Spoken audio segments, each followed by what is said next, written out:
Live from the headquarters of Ramsey Solutions, it's The Ramsey Show, where we help people build wealth, do work that they love, and create amazing relationships. I'm George Campbell, joined by best-selling author and great dad, Dr. John Deloney. And we are here for you, America, taking your calls about whatever you want to talk about. Mental health, wellness, money, relationships. It all happens right here on The Ramsey Show. Well, John, we had a really great live stream last night. Hundreds of thousands of people tuned in to break free from the cycles of stress and money. And I hope they felt helped last night. And you did a great job. Yeah, and you did a good job, too. Thank you. It's fantastic, man. Hey, and more importantly, you got my text about, hey, bro, let's both wear green shirts on the show so we look exactly the same. It's what we do. And my barber said that he saw you yesterday. Well, I like how you've taken ownership over the guy who cuts my hair, too. There you go. Well, before we get to the calls, John, I want to remind people it is their last chance to pre-order my new book, Breaking Free from Broke. This is the last weekend. It's launching. It is actually launching next week. It's the ultimate guide to more money and less stress. And if you order by January 15th at midnight, you'll get all of the $100 in bonus items, the ebook, the audiobook, a video talk I did, exclusive access to an online event, and more. So $20 to pre-order, and you get $100 worth of stuff. I saw it last night. People were... one of our managers was watching our different book sales, and your Breaking Free from Broke was far outpacing mine. Well, the event is called Break the Cycle, so I think people thought this has got to have to do something with this. So no, I think everybody got done with Christmas and they realized I can't keep doing this. The financial hangover is here. Right. So yeah. I think this book's going to help you reach those money Absolutely. goals. So check it out, RamseySolutions.com/store. Pre-order by January 15th. Guys, this is your last weekend to do it. Appreciate everyone who's done it so far. Kelly kicks us off in Raleigh, North Carolina. Kelly, what's going on? Hi, how are you guys doing today? Doing great. How are you? Doing great. So I'm finding it difficult to have a conversation with my friend about the best way to manage her finances. Since she relocated across the country, she's held 3 different jobs in the past year and spends way more money than she has, along with starting graduate school and taking out loans. I feel like I've missed too many opportunities to address this issue, but I still want to know, how can I bring this up in a loving manner? I have developed a rule that I'm still working on, meaning I've got a rule, and it's a rule of life, but I break it often, and 2024 is going to be my year, okay? But here's my rule. I don't ask questions. I don't provide answers to questions I have not been asked. Okay. And here's why that's become important. The moment you launch into somebody to try to solve a problem in their life that they have not invited you in to help, often that problem that you see is some sort of coping strategy that they have adapted. It's maladaptation is what they call it, but they're using to get through their day. And when you go after somebody's coping strategy, they have to fight you. It's what's keeping them alive, right? And so whenever you start fighting, nobody's listening, nobody's learning. That's why these pundit shows are so useless, because when people start yelling at each other, there's no learning that can happen, right? There's just a grenade being thrown back and forth, and everybody ends up in ash. So I do think there's two ways I approach this. Number one, I am honest about myself and my boundaries. What does that mean? Instead of saying at a restaurant, hey, honey, you put everything on a credit card. You don't even have the money to be doing that, right? All those statements begin with you. And now she's got to fight you back. She got to defend herself. It's different than, hey, I have this thing where I don't use credit cards. I can't even be associated with them. I'm going to pick this meal up. I know I'm weird. I have a whole thing about it. And then if she wants to ask you, tell me about that. Now she's invited you. Now, like the vampire, like you've invited the vampire in the door, and now it's game on. Do you see the difference there? Yes. So just wait and be patient. Partially, but I also think he's saying boundaries. you go first, too. Right. And you say, hey, I don't know what your goals are, but like I've got a bunch around money, and if you want to do this thing together, like I know this great class called Financial Peace University. Would you go through it with me? That's a very different sentence than, hey, I can tell you're broke. What can I do? So I think obviously you have a great heart about it, but you living your life and her seeing that and her noticing and going, wait, you paid off we make like the same amount of money. How did you do that? And you just sharing your story with her, she's naturally going to open up and hopefully start asking questions over time. And hear what George said. One is an invitation. One is a lecture. And so if you want to do something really hard, say, hey, I'm recommitting myself to my financial goals this year. I just feel dumb doing this by myself. Would you join me? Okay. And that whole conversation is about you. Well, can she help you? And then she's going to learn something along the way. That's different than, like George said, you got some real problems, and so, you can come to me and I'll save you. Does that see the difference? And we talk about this on the show a lot, particularly when it comes to how elderly parents spend money. And, like their kids are like, what are you doing? It's one of the hardest things a person can do is to watch somebody they love make decisions as adults that they are, by law, they're allowed to do it. And we know that a train is coming on that road they've chosen to drive on. Okay. Right? Yeah, I have explained to her the whole Ramsey solution, the walking through the baby steps, because my husband and we just got through with baby step 2 and explaining that to her, but it just didn't seem like she opened up to it. Yep. And here's what she's going to open up to. How much you laugh and smile, how much joy you have. And how you tip and how you generous keep you are. Showing up and showing up and showing up and showing up. Okay. Does that make sense? Well, yes, that makes perfect sense. It might take weeks or months. It may never happen. Yeah. You sound sad. Tell me why you sound sad. Well, I just, I got another text message from her last night of just like how she had spent, more money. And, I wanted to be the hero and jump in and just, try to explain to her why that was a bad decision, even though she can't take it back. And so it really breaks my heart. And I know that she's struggling. Yeah. But if you sent her a link to the EveryDollar app and said, hey, this app's really helped me take control of my money. It's a free download, check it out if you want. George, she's not asking for money help. She's actually asking you to celebrate with her, right? Mm-hmm. Yeah. So maybe a response I'm broke, like, wow. party. Like, yikes, expensive. Sounds expensive. Yeah. Yeah. But if it's a true friend, it wouldn't hurt John's feelings if I went up to him to address a real problem I saw in his life. So it just depends on the relationship and the trust that you guys have built. Yeah, and I think it's an important call out, George, and I'll end the call with this.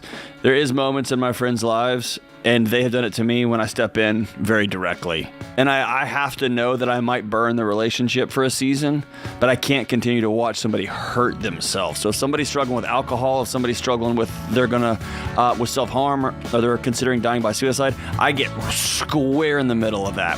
One of my buddies was actively cheating on his spouse. I'm getting right in the middle of that. So similarly, if you feel this is the moment, and it might burn everything, at least you'll know I did the best I could to save your life.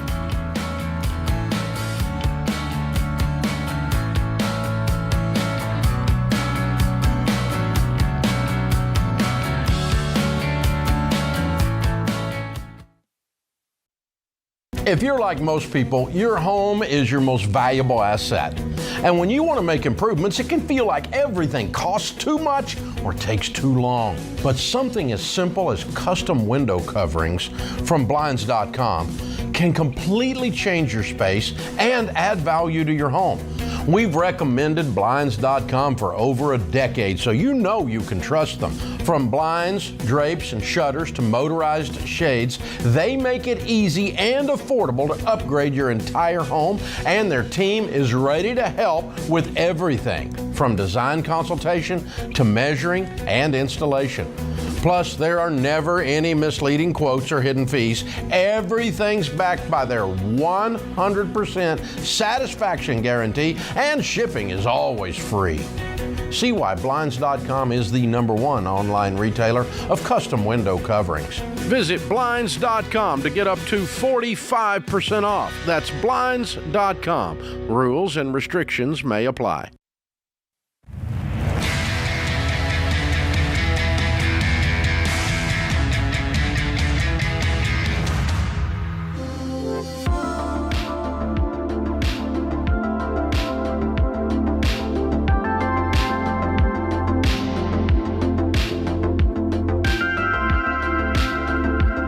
Welcome back to the Ramsey Show. I'm George Camel, joined by Dr. John Deloney. It's a free call at 888-825-5225. Be brave, tap on those numbers, and jump on the line, and we'll talk about your life, your money, and your relationships. Next up, we've got Marshall in Oklahoma City. Marshall, what's going on? Hey, George. Hey, John. Excited to join the show. I had a question about just one of the things that I'm going through right now. Before this, I was paid off on all the consumer debt that we had, student loans, cars, bought a house. Everything was great. Didn't really know the Ramsey Show that much, heard about it. We bought her new car in cash, and then my car, I thought I got the deal of the century at 0% in 2022. But as you know, it depreciates immediately. Just like John points out, the alarm bells sound now that I'm back in debt. Didn't want to be back in debt. Basically, we're about 3 months away from paying off the car. So excited to say that. But the real question is, do I wipe out the entire cash that we have and throw that at the car in 3 months when we're able to do that? Or with it being at 0%, can we wait a few months so that way we build up that cushion so when we do wipe it out, we're already starting baby step 3? So what's left on the car loan? The loan is 42, and we currently have about 36 in the bank. 42,000 or 4,200? Correct.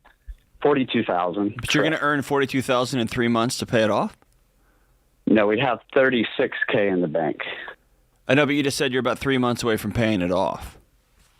Right, so we would be earning about $6,000 to pay that off, and probably by late March, April-ish. You're saying if you wiped out all of your savings, then you'd only have about 3 months left.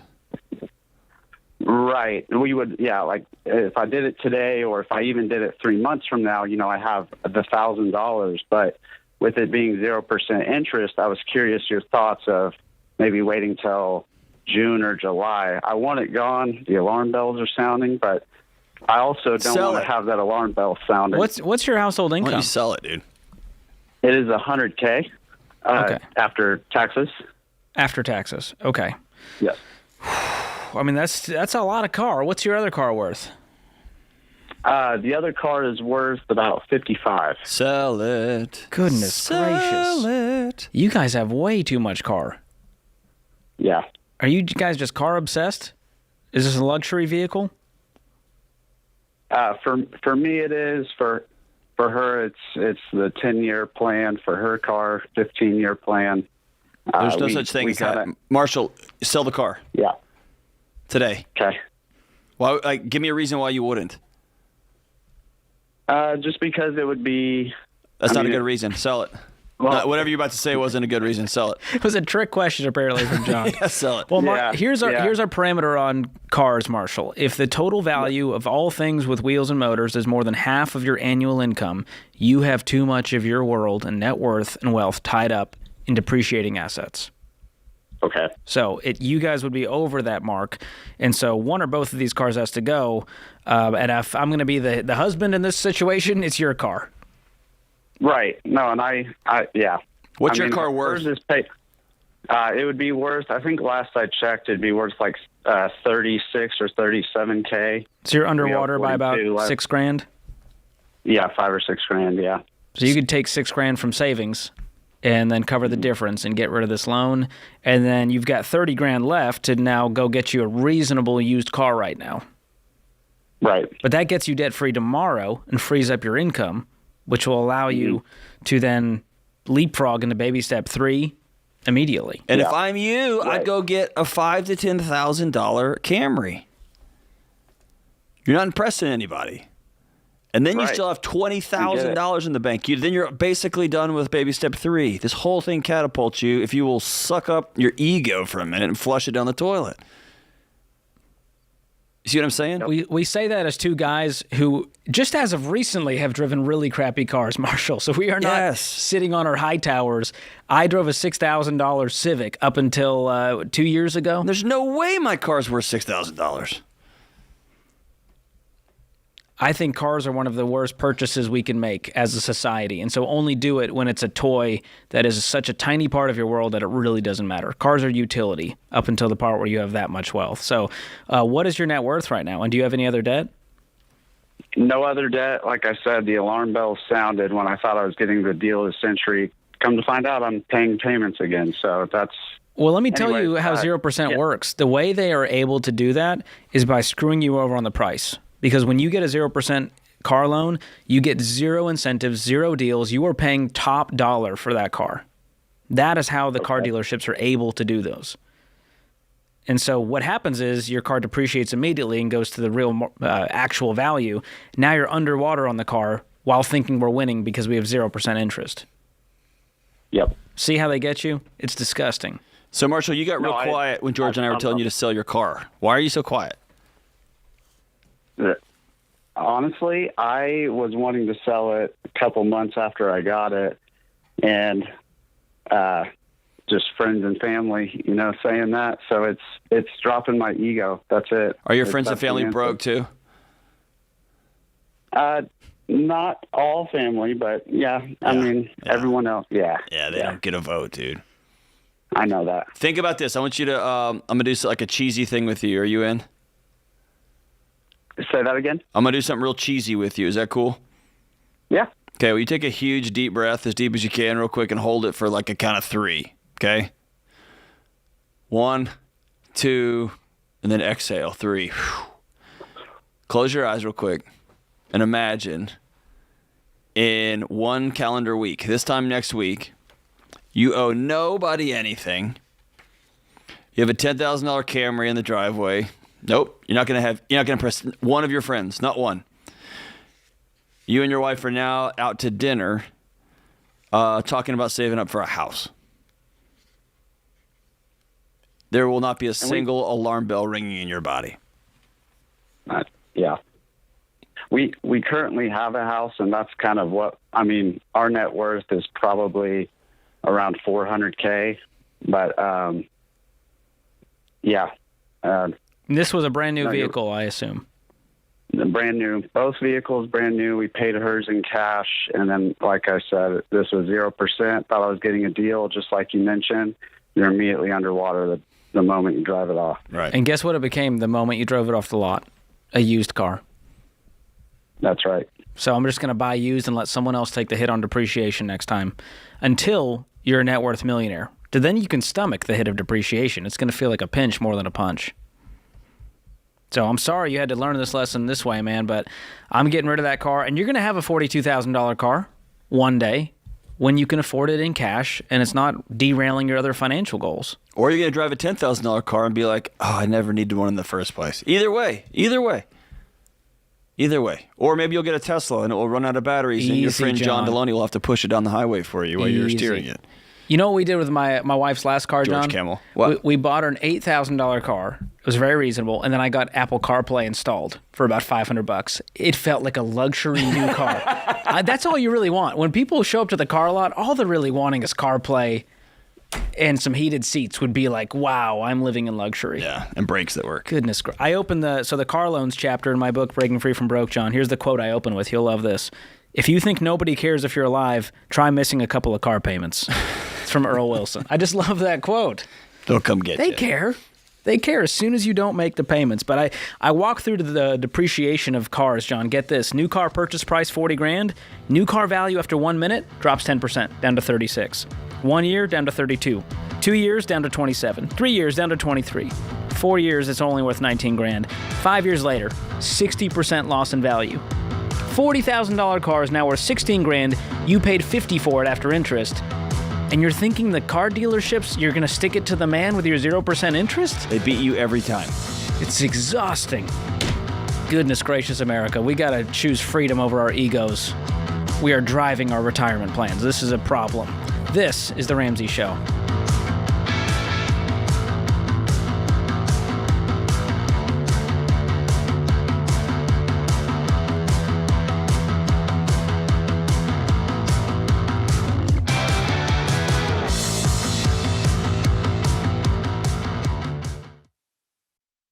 Hey, folks, you know that sinking feeling?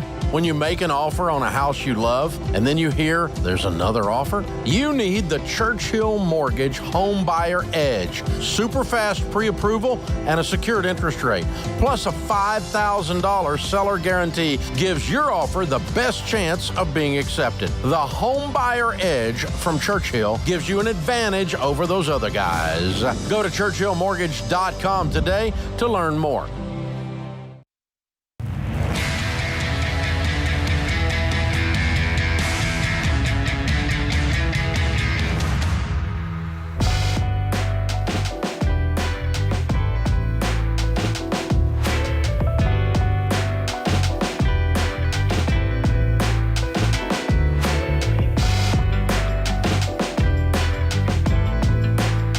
Welcome back to The Ramsey Show. I'm George Camel, joined by Dr. John Deloney. If you didn't know, the Ramsey Network has a ton of great shows, including the Dr. John Deloney Show. We've got the George Camel channel on YouTube and on Spotify. So if you enjoy this show, you're going to love the other ones we've got for you. And you can jump on to RamseySolutions.com and check out all of the sweet shows we are rocking. The number to call is 888-825-5225 if you want to jump on the phones. Our question of the day is brought to you by Neighborly, your hub for home services. Winter is rougher in some areas of the country than others, but there are things that make sense to do no matter where you live. And that's why Neighborly has a helpful winter checklist you can download for free. You can get it at neighborly.com/Ramsey. All right, today's question comes from Jackie in Ohio. She writes, I have been married to my husband for 30 years. He earns a six-figure salary, and I've been a stay-at-home mom. He wanted to manage our finances because working together stressed him out, and he didn't want to argue. Oh, geez. Oh, God. He wasn't a brat. I thought we lived a good life, but on a recent vacation, I overheard him checking account balances on our credit cards and became concerned. So I started quietly researching. I discovered he was tearing up financial documents and throwing them away so I couldn't see them. He has depleted 95% of a job buyout and taken loans on what little retirement savings he had, less than $100K. He refinanced our homes multiple times, so we still owe 2/3 of our mortgage after paying on it for 20 years. He also has over $130,000 in debt outside of the mortgage. I now realize we've been living paycheck to paycheck on a six-figure salary just to avoid confrontation.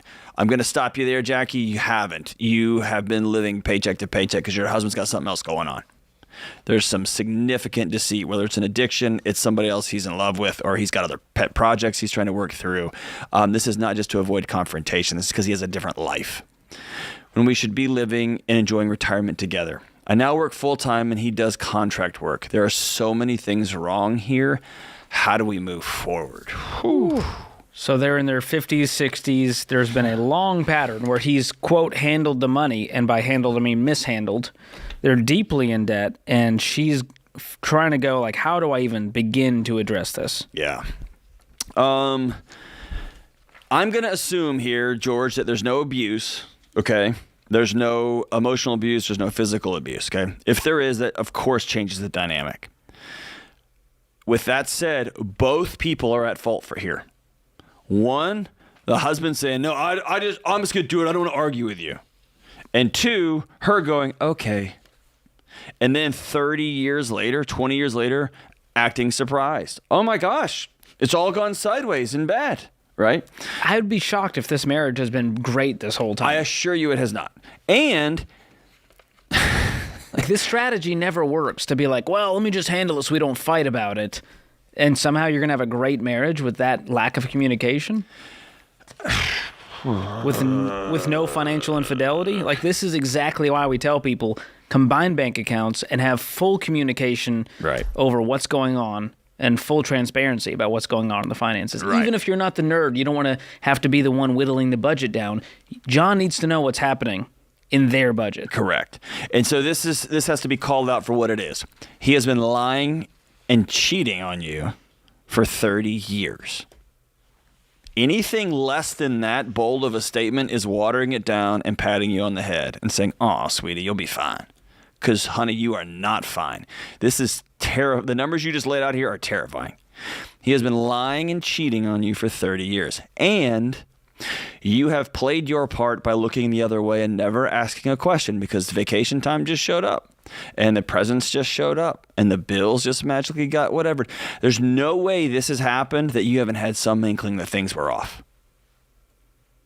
Things were off. Now, again, outside of if he's abusive, emotionally abusive, this has been unsafe. It's not a matter of you turning at your head. It's a matter of you laying low so you don't get your head knocked off. Okay, totally different situation. But if you both have just been puttering along, then you both have to be part of the ownership here. Your husband's going to have to get down on both knees and say, I'm sorry. I have lied to you. I have stolen from our future. I have cheated you.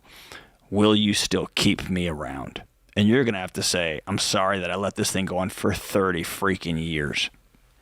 Anything short of that, George, is they're playing patty cake. They're playing cleanup, and there's not going to be any way to get out of this thing. Their marriage isn't going to survive it. Their finances sure aren't going to survive it. They are broke.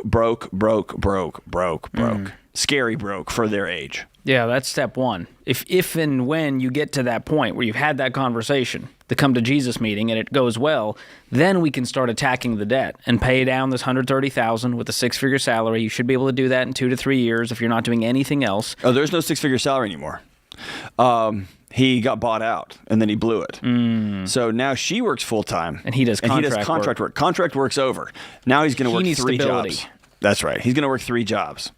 And we need to get back to a six-figure salary if we're going to have any hope of cleaning this up and retiring one day. Because he also depleted the retirement account down to almost nothing. So you're going to have to rebuild that. And so retirement it's not even in your vocabulary for the next decade.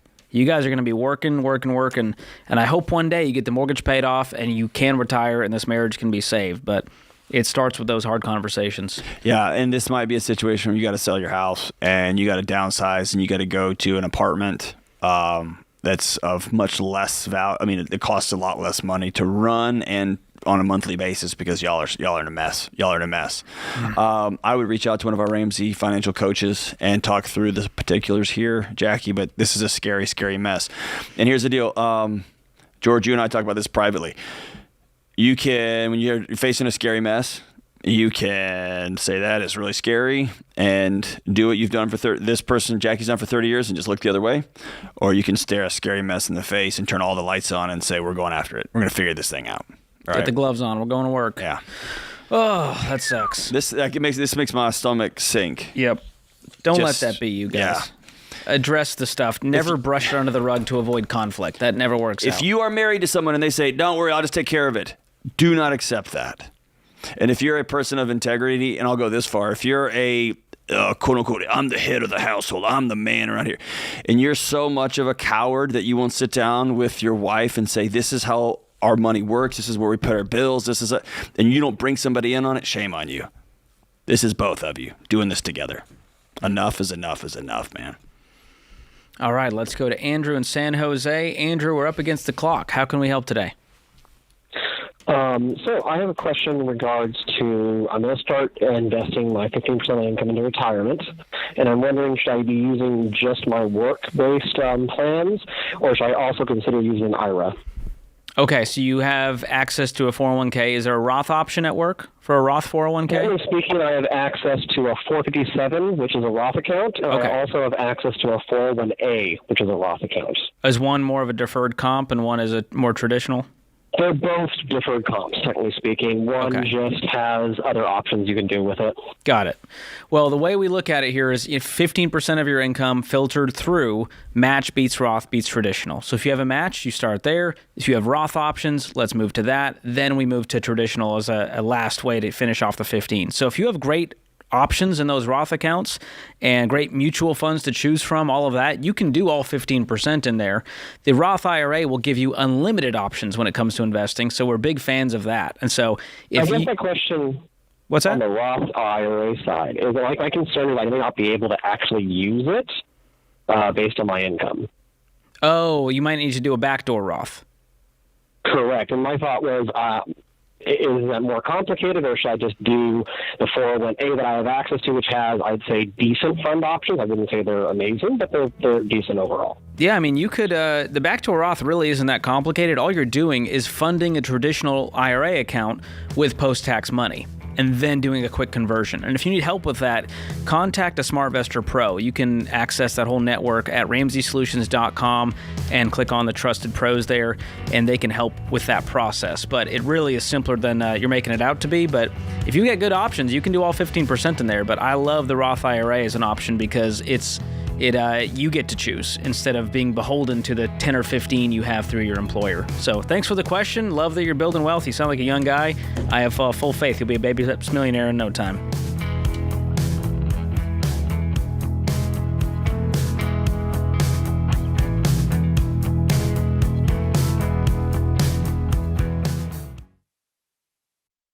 Hey guys, Ramsey Solutions started small and grew fast. Because of that rapid growth, there were times when our systems slowed us down. That's why we switched to NetSuite. It works for us and it'll help your business too. Whether you're starting on a card table like I did, or you're well on your way to becoming a multi-million-dollar company, NetSuite can scale with you and help you communicate and plan better. Because you know your day-to-day up and down and sideways, but accounting, analytics, and supply chain are on another level. So maybe you're just not tech savvy. That can be okay. NetSuite will help at your speed and whatever your situation. More than 37,000 companies use NetSuite to know their numbers and their business better. So check out NetSuite today and find out how they can help you become the business you want to be 5 or 30 years from now. And right now, you can download NetSuite's free KPI checklist designed to give you consistently excellent performance at netsuite.com/Ramsey. That's netsuite.com/Ramsey.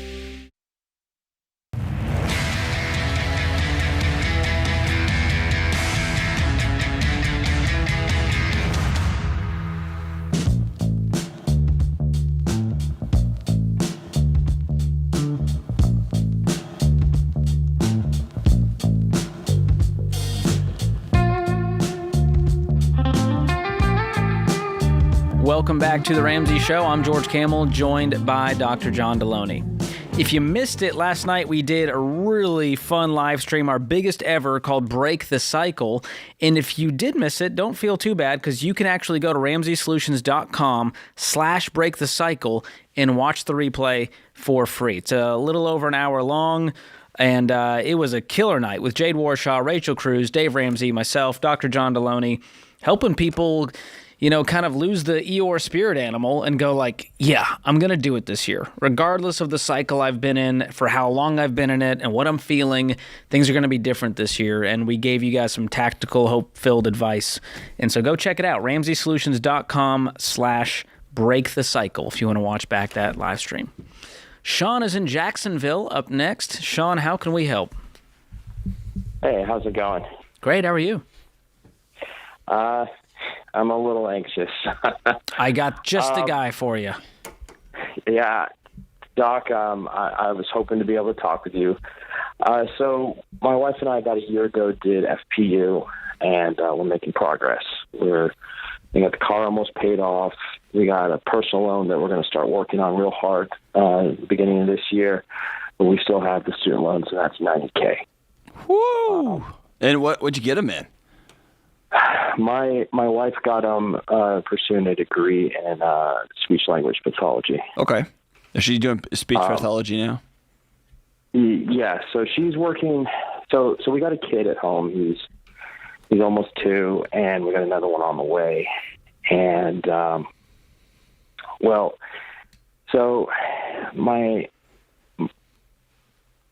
the way it's working now, she's working now to help pay off these 2 smaller debts. And then I'm going to be the only one working after the new baby comes, which I'm fine with because someone's got to take care of the kids. We can't afford child care. And my question really sits on this. As a father, as the head of the household, I'm working 40-plus hours a week, Monday through Friday. I'm trying to be very available on the weekends, but I don't want to sit in this forever. I want this debt gone. I want to be free. I want our family free of this. Mm-hmm. I don't want to be a bad father. I don't want to be a bad husband. should I be working extra on Saturdays at a second job? I mean, just to give you some context, I'm a structural engineer, and I make north of $90K a year. So, one, dude, thank you for your heart, man. Like, I can tell this is weighing on you heavy, and you want to be a good dad, and you want to be a good husband. And I wish everybody came to the table with your spirit. Okay. What I'm going to tell you is pretty hard thinking. I mean, it's just pretty hard. And so I'm going to be as direct as I can because we don't have a ton of time. Is that cool? That's cool. All right. Number one, I'm always very hesitant or avoidant of either or situations. You have backed yourself into a corner, and you've created a bunch of truths for your home. We cannot afford childcare. My wife will not work. I am the head. So either I work 40 hours a week and I'm a crummy dad and husband, or I work a whole bunch to get this stuff paid off and I'm a bad, crummy husband. Here's the truth, or if to use my language, here's you choosing reality. Together, you and your wife have created a financial reality for your home that your bodies cannot accept, cannot exist in. Y'all are broke. You owe $90,000, and she has a graduate degree, and you're a structural engineer. You're two very brilliant, very successful people, and yet you can't breathe financially. True or false? It's pretty true. True. Okay. So when we make declarative statements like, I'm not going to X, Y, and Z, the math doesn't care what you declare. It's a good rhyme. I should probably write that down on a T-shirt. That sounds very George Camely. So here, if me and my wife were in a similar situation, I would reframe our language. She wants to stay home. You want her to stay home. Yes. But you make $90,000 and she can make $65,000 to $85,000, and together in 12 months of scorched earth living, you could have most of this paid off, all of it. And that means somebody's watching the baby. Or you can figure out X, Y, and Z. You see what I'm saying? Yeah.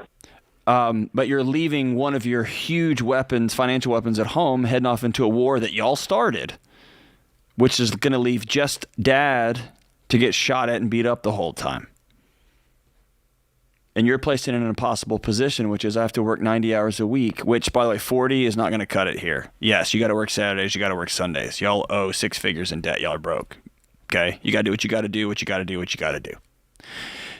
And, man, it's going to be tough to be a whole present dad.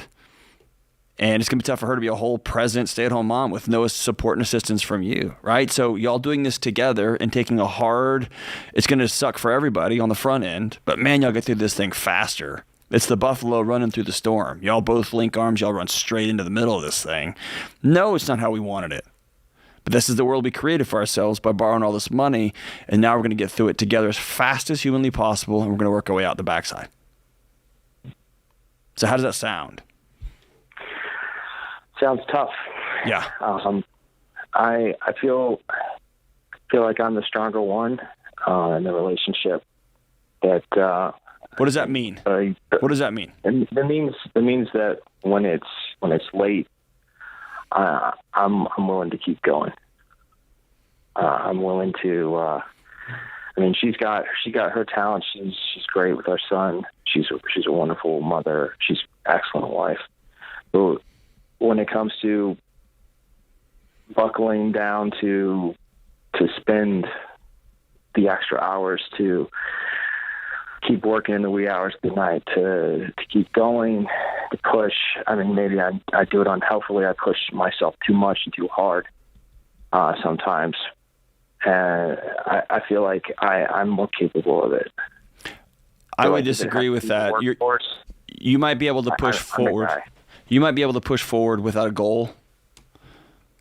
But I mean, if she gets through graduate school and speech path, that's a tough program. And working with those kids and families or with the geriatrics every single day is tough. She's tough. She's delivered a baby. Yeah, she's made a human, dude. Goodness gracious. She's making a second one. Here's where people often run out of gas when there is not a end in sight. Yeah. So the question is, you want to struggle for the next 2 years or 15? And so that's what we're trying to help you with. Is it's going to be stressful either way. We just want you to solve for freedom a whole lot faster. Yeah, there's the phrase we use around here is choose your hard. There's not an easy path here. Here's what we see all the time, though. One of you goes all in, and you work 75 hours a week. You're a structural engineer, and then you're driving Uber to the airports on Saturday mornings at 5 a.m., and you get some side hustle gig, and then you deliver pizzas on Sundays, and you do that, and you're a grinder, and so you'll do it for 18 months. And you'll get little gulps of air with your kids, and your wife will start to resent the fact that she's doing all of this by herself, that her husband hasn't changed a single diaper. You're going to start resenting her and this whole situation because you haven't got to change one single diaper and you miss your family. And then the air conditioner breaks. And then you put it on the credit card because you have to. You got 2 babies in your house. And you see how this thing just keeps going and going. That's why we tell everybody, run as fast as you freaking can through this. Sean, what's left on the car loan? 3. $3,000. And what in the personal loan? 10.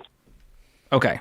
So $103,000 is what you owe. You make $90,000. She works for a year. You guys can clean this up fairly quickly. And that might mean we got to do the math and go, listen, even after daycare, we'll still make an extra $500 a month.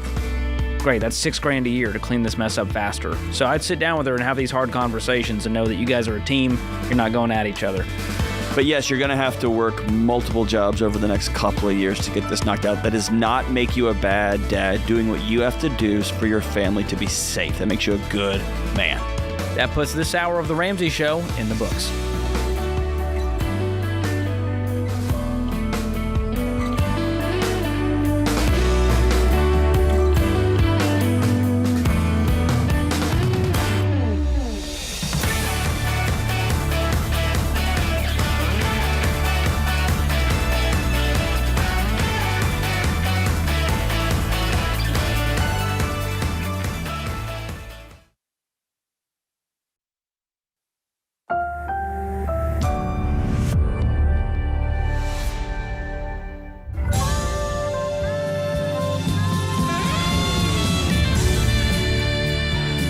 Live from the headquarters of Ramsey Solutions, it's The Ramsey Show, where we help people build wealth, do work that they love, and create amazing relationships. I'm George Campbell, joined by the one and only Dr. John Deloney, and we're taking your calls at 888-825-5225. John, you ready to do this? I am ready to do this. Just seeing if you're paying attention. Always. Here we go. We're kicking it off with Ben in Atlanta, Georgia. Ben, how can we help today? Hey, I was hoping for some advice. So I'm in law school right now, and I'll graduate this May. And I've got this kind of impending awkward financial situation where after I graduate, I have to take a few months to study for the bar and then take the bar exam. And that's pretty much full time. So I'm not going to have much or any money coming in, but I'm still going to have expenses. And talking to people about how they pay for that, some people take out student loans, some people put it on credit card. I also have some Roth IRA contributions I was thinking about maybe pulling from, but I was just wondering what your advice is to deal with that sort of situation. Whew, man. I would tell you, it's not, I was a dean of students at a law school for years. It's not kind of a full-time job. It's 1,000%. It's 2 full-time jobs and then a nighttime job. Studying for the bar, right? What kind of law are you going to do, man? Public finance, municipal bonds. Good for you, man. Cool. Very cool. Way to go. Are you in any debt right now? Probably $1 billion. I have no student debt. I've got a little over $3,000 in credit card debt. How'd you get through law school with no student debt? My undergrad tuition was free. The state of Georgia lottery paid for it. And then my law school has been cheap, a little less than $3,000 a semester after scholarships. And I worked in the summers and I worked part-time. Awesome. Dude, that's amazing. So you got $3,000 in credit card debt. Anything else? No, and I'll say, so $2,500 of that $3,000 is interest free until 2025. So I was kind of just putting off paying that until after I graduated. But that's no other debt. How much do you have in the bank? I have in cash savings, I think $1,200, and then I've got my IRA. Okay. So until you have to quit working, how much could you save up if you just did nothing else but save up, stack up cash? Yeah. Right now, after tax, I make, and after rent, I'm bringing home about $500 a month. Oof. And so how many hours is that? That's after rent and everything. Yeah, I work about 15 hours a week. Sorry, what was your other question? But you're saying your net income is $500? Or you're saying after all your bills, you have $500? After rent and utilities, and then my So I get paid $30 an hour. I'm able to work about 15 hours a week, so it's around $1,800. But then I'm a contractor. I have to pay self-employment taxes, and then my rent is like $1,300. Basically, my dad also let's flip it around this way. Between graduation, are you going to take the summer bar? I am, yeah. Okay, so you need 2 to 3 months living expenses, right? Right. You basically have a 5-month runway, depending on how difficult your 3L year is going to be. Some folks set their second semester 3L year up to go ahead and do clinics, and it's easier. Some of y'all wait and pile everything up on that last semester, and it is a nightmare. What have you done? It's fairly light. Very cool. I have 2 classes, a clinic and a mini course.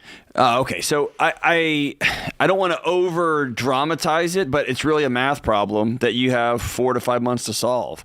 And you're $30 an hour? Are you clerking right now somewhere? Yeah, at a law firm. Okay, you may have to for 5 months swallow your pride and deliver pizzas at night. Okay. Which sucks.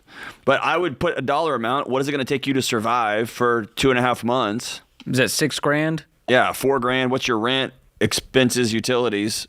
And then can you put that money in a bank by the time you graduate? Okay. I think this is very doable. You got maybe 5 months to save up a few grand, say another $5,000 on top of the money you have. And you can make, if this is kind of a storm mode, you could pause and make minimum payments on the debt. But I'd rather just get this credit card debt out of my life and have all my income at my disposal. Do you already have a job lined up? Yeah. I have to start by September 1st. I can ask to start early, so I'll probably start sometime in August. Okay. Do you is it a public service job or is it a billable hour job? Billable hour. What are you billing out at? I'm not sure exactly what they're going to bill me out at. No. I mean, what hours did you sign up for? Working at the firm. Yeah. Yeah. How many hours? How many hours did you agree to? 22, 21? They didn't specify in the contract. Oh, they haven't. Okay.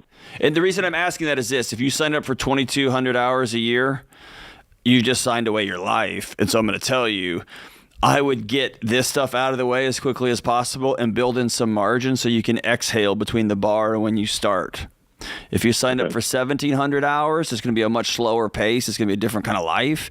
And, man, you can go from the bar to a couple of weeks off to go see your family and then head right into work. See what I'm saying? That's what I'm getting at. But this, I don't overcomplicate this, man. It's a math problem. It's a math problem that you can reverse engineer, and you got a pretty good runway, and you're working hard, and you have done the hard work on your first 2 years of law school, so to set yourself up for a perfect position. And you're going to be the nerdy law school kid. Everyone's going to be like, dude, why aren't you? And like, because I'm not going to go into debt. I'm proud of you, man. Good for you. Good for you. You're going to be in a very different place than your peers. By the way, George, can we just say this? The Georgia Promise, I'm making up the name of it. I don't know what it is, but public school, went for free. Then went to law school and worked really hard. Like, has done it all. You can't do Less that, bro. Than $3,000, did you say? A semester? After scholarships. After scholarships. Yeah, worked real hard. Dude, you've done it the right way. I'm proud of you, man. That's awesome. You're living proof that you don't have to go $400,000 into debt to be a lawyer. Yeah. Yeah. Good for you, man. We believe in you, Ben. You got this, man.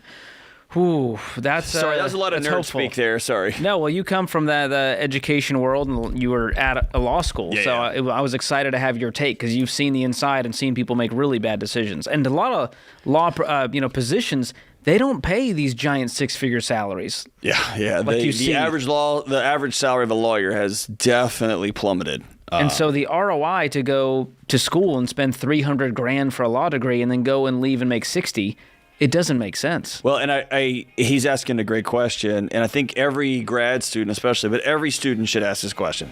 You get done with law school, and then they tell you, oh, well, you got the bar exam. And everyone knows about the bar exam, but they don't realize, you're not working.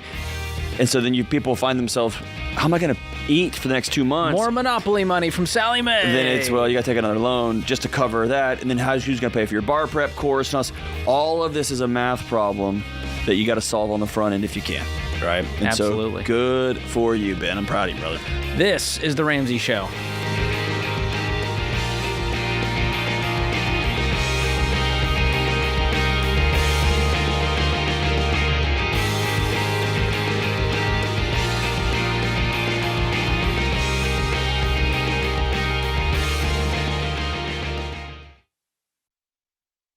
Hey, if you're in over your head with student loans and tired of getting calls from collection agencies, if private student loan debt is taking away your financial peace and you don't see any way out, you need Y Refi. They're not a debt settlement company, and they're not connected to a bank. Y Refi refinances defaulted private student loans that other places won't touch and gives you a custom loan built for you based on your ability to pay. So when you refinance your private student loan debt with Y Refi, you'll have a payment you can afford with a low fixed interest rate you couldn't get anywhere else to help you stick to your budget and work the debt snowball. And you can save thousands of dollars. To learn more about this custom refinancing option and a lump sum payoff option you could qualify for after 24 months, call 844-2-RAMSEY or go to yrefi.com/Ramsey.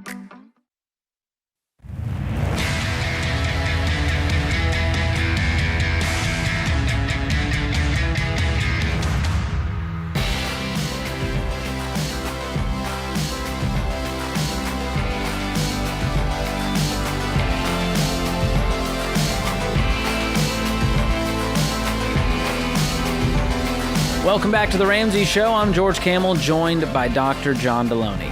Free call at 888-825-5225. You jump in, we'll talk about your life and your money. Beck is in Denver. Beck, what's going on? Hi. Hey, thanks for taking my call. Absolutely. How can John and I help? Yeah, so my wife and I started a business last year flipping liquidation pallets for major retailers. We generated about $180,000 in just 8 months doing that.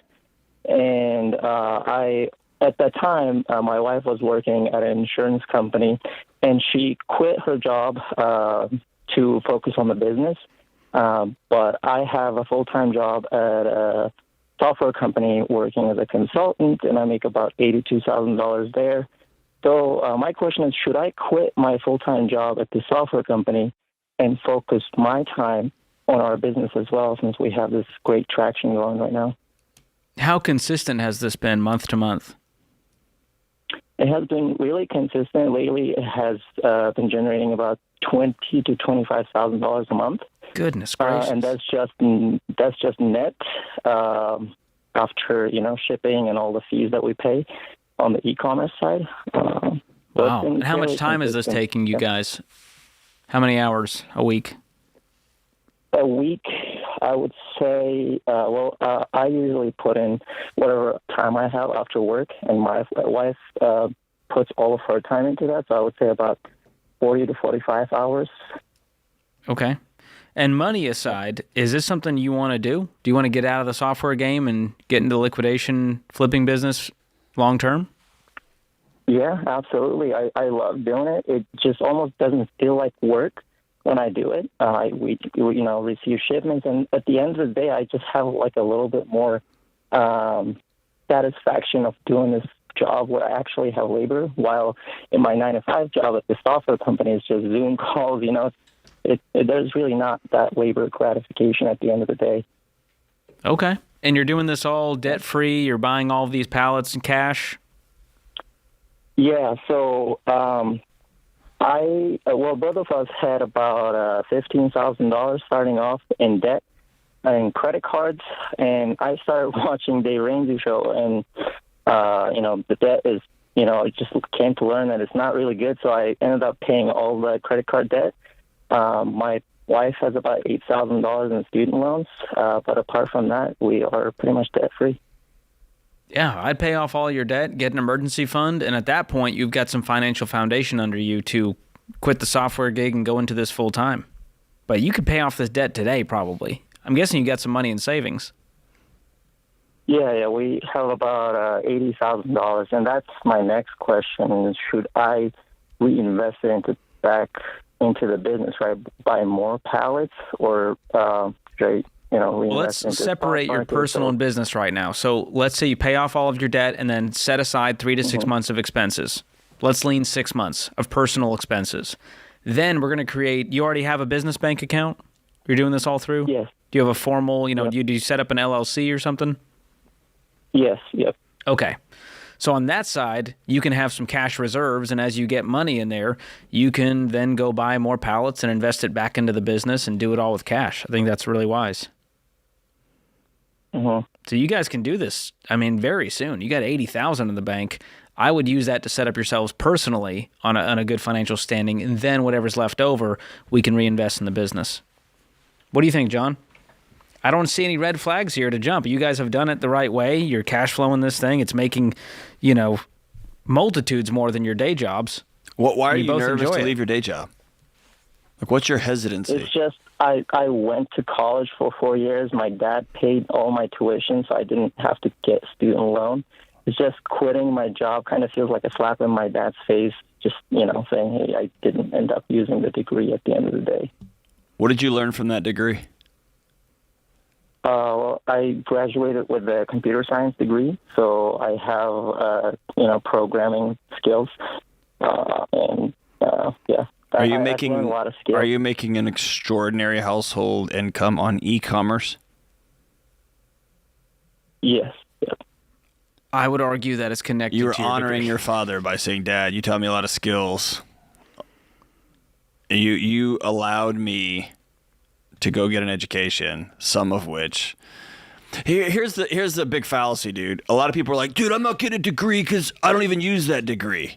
Bull crap. You learn how to read. You learn how to go do different projects for different professors, which were different bosses in college.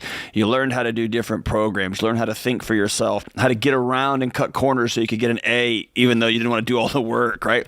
You learned a whole bunch through that process.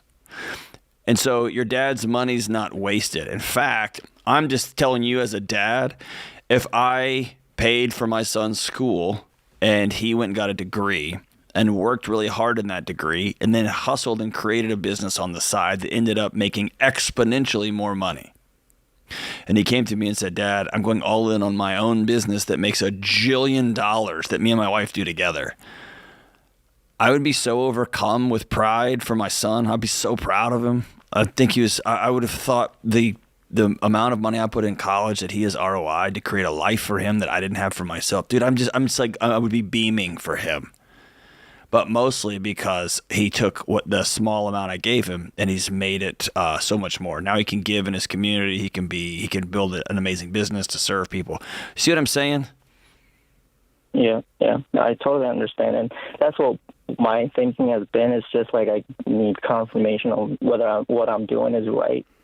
I just want to make sure that job security.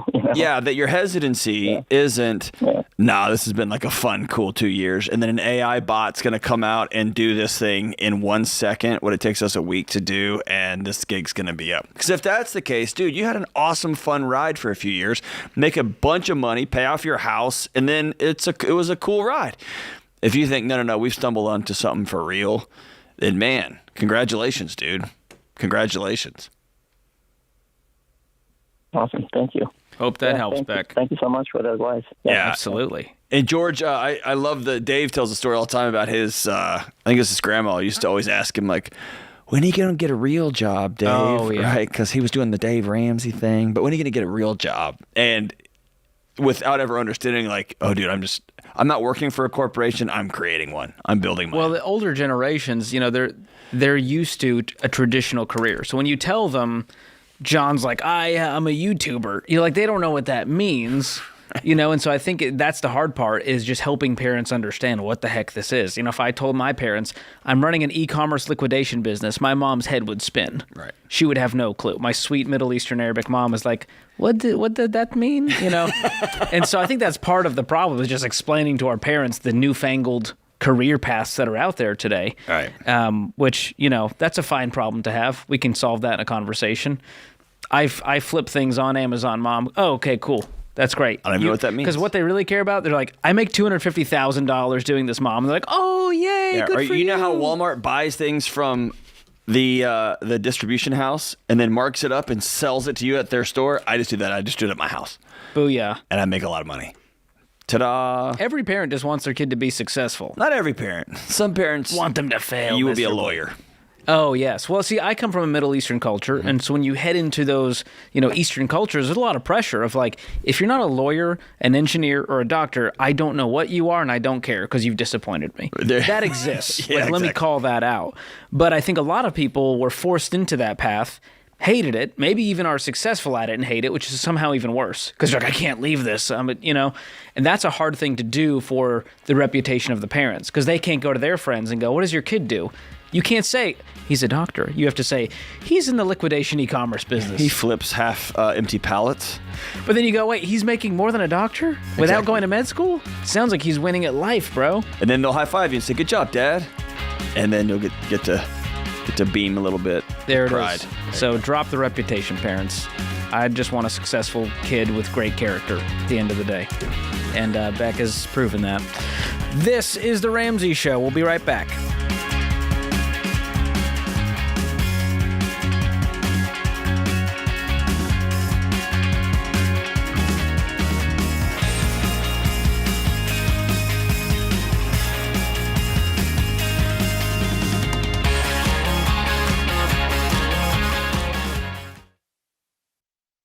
Hey guys, I've told you before about Christian Healthcare Ministries, a health cost-sharing ministry. But listen to Jenna, a CHM member. She says, one of my biggest concerns about entrepreneurship and motherhood was figuring out how to take care of our health expenses. But we have found a solution that works for us in an incredible way. She loves that with CHM, she can help other families who need it and receive help back when her own family has an eligible medical event. CHM has been a godsend for Jenna. That's her CHM story, and it could be yours. Learn more and join at chministries.org/budget.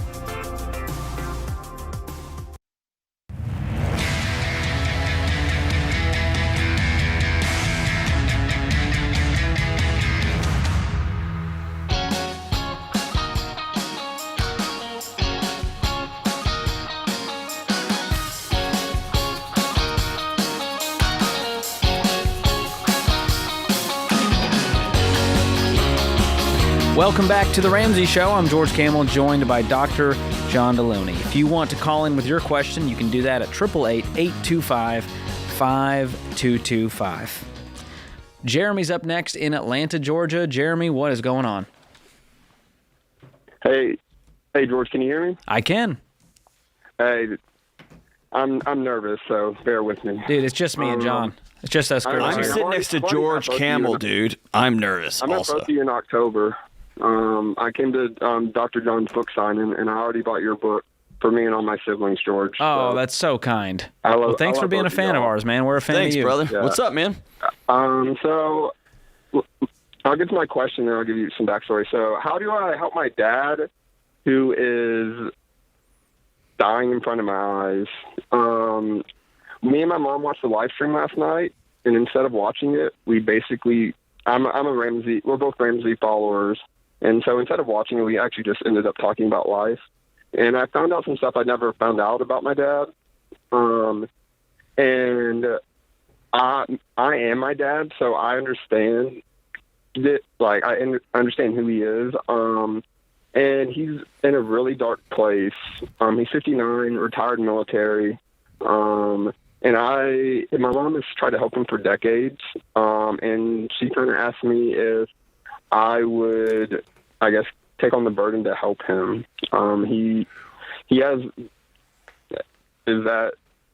That's kind of the backstory. So, dude, I just want to hop right in here, dude. 2 important things for you to hold very tightly to your chest, okay? Okay. Number 1, you are not your dad. Part of him is inside of you, right? Uh-huh. But you're not him. Y'all are different people, different experiences, different life, and all that kind of stuff. So you can feel like, no, I know what he's going through. You don't, okay? That's number 1. Okay. And hold that very loosely, because if something happens to him, and you start trying to get into his head, inside of his body, and say, no, I know, it really shuts off a dialogue between 2 people. Okay. So he's his own man, and you are too. You might have some similar traits. Y'all might have some very similar whatever. Half of him is you, but there we go. Here's number 2. I'm going to walk you through how you can love your old man right now, but quote unquote, handling the burden is not your job. You're his son. Mm-hmm. Okay. And if you walk into this as he's a project, he'll smell it 100,000 miles away and you'll never get close. Okay. If you decide, Dad, you're 59 years old and I want to start spending some time with you.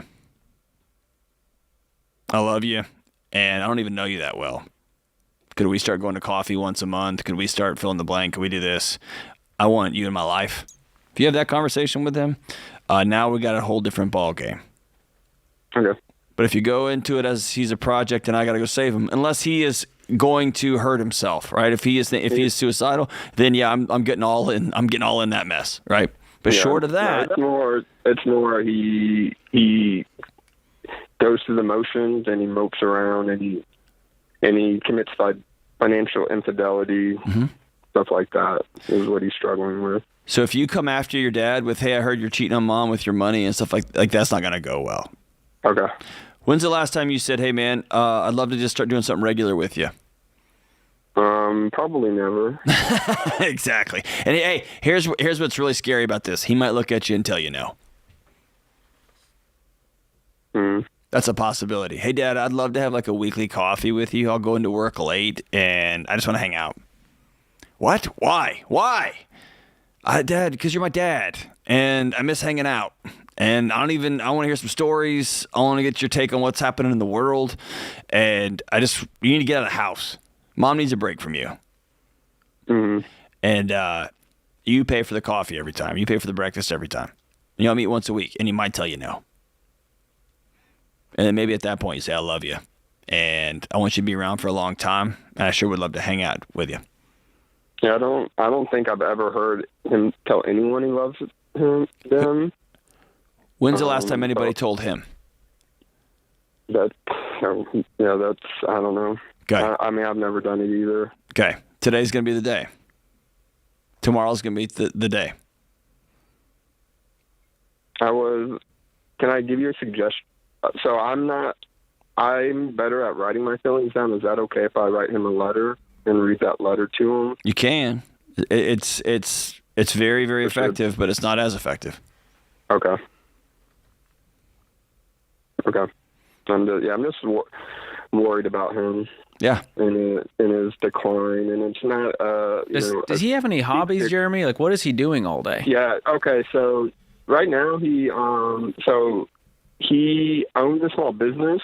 That's a hobby store. So miniatures and Magic the Gathering, Pokemon cards, or this is George Camel Paradise. Yes. But I think his passion project that turned into business has turned into a nightmare. Yeah. And that's turned into more shame and guilt.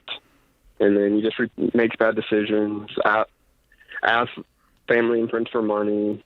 Yeah. Doesn't pay back. And then he just cycles into more shame.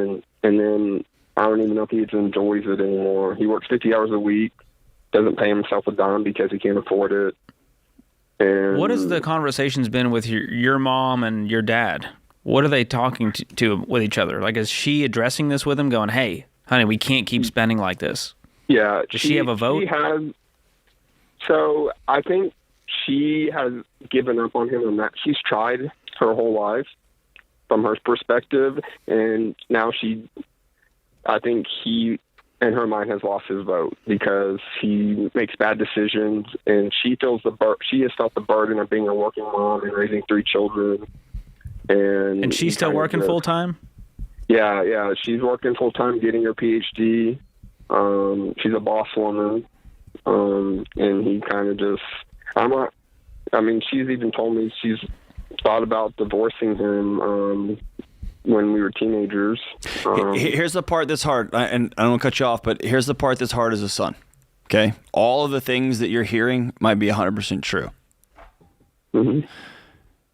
And if your dad was to really open up with you, he might tell you, son, 20 years with a woman that wouldn't let me breathe. Mm-hmm. She criticized, like, you see what I'm saying? So there's always going to be another side to this, and that's why I wouldn't get into I'm trying to save you, because you got one side of a story. I'm not getting into the dad, you got to just ship up and get right.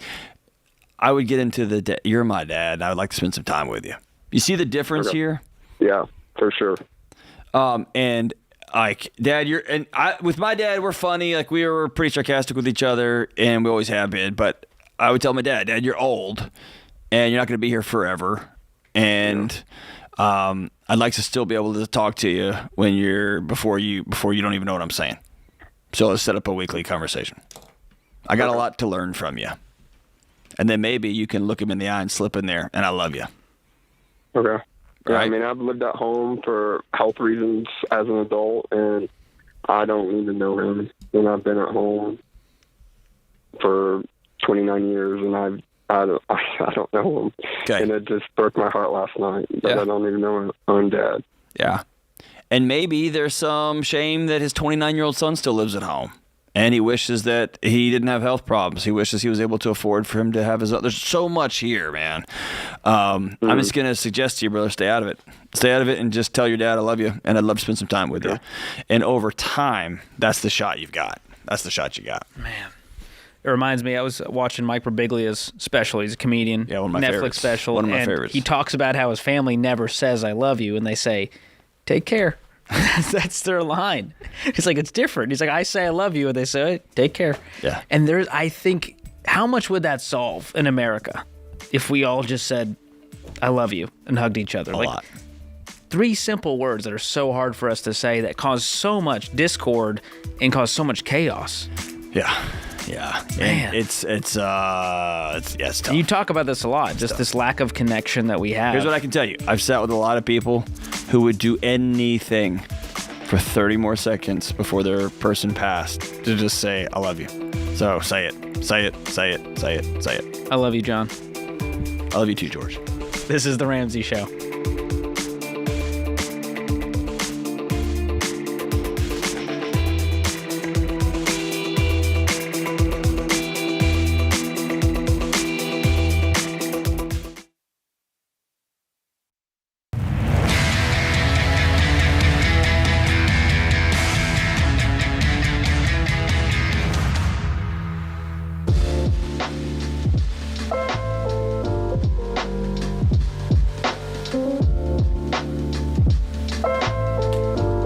Welcome back to The Ramsey Show. I'm George Camel, joined by Dr. John Deloney, host of The Dr. John Deloney Show. We're taking your calls at 888-825-5225. Jack is up next in Hartford, Connecticut. Jack, what's going on? Good afternoon, gentlemen. How are you both? We're doing great. How can we help? Fantastic. I'm a fairly new listener, but I've already picked up one pretty key piece of wisdom, which is to pay down debt. I'm very fortunate to be working a well-paying government job that I really enjoy.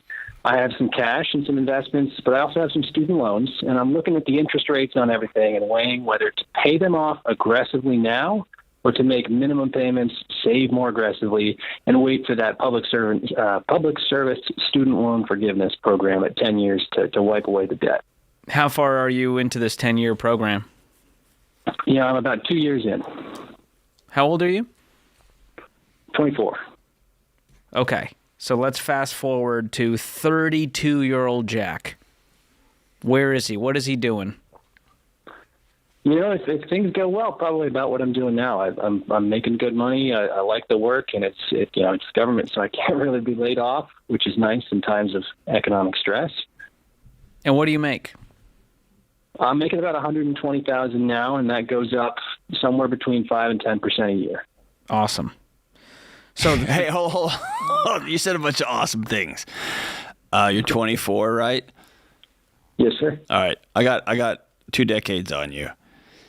You 100% can get laid off, and you can get furloughed when the government starts throwing like tennis balls at each other in the sandbox, and they won't pass a budget, and so they let things default, and they keep getting paid, but you guys don't. It feels like I got security. Not necessarily. Okay. More security than most, and that's why you make less money, because you could probably make a lot more money out in the open market. And the perception is you'd have less security, but yeah, dude, it's hold on with all of your heart to your optimism. You'll become disillusioned soon enough. I'm proud of you. Thanks. The other factor in here, Jack, is we're going to have 2 more presidents before your debts are paid off. Does that not blow your mind?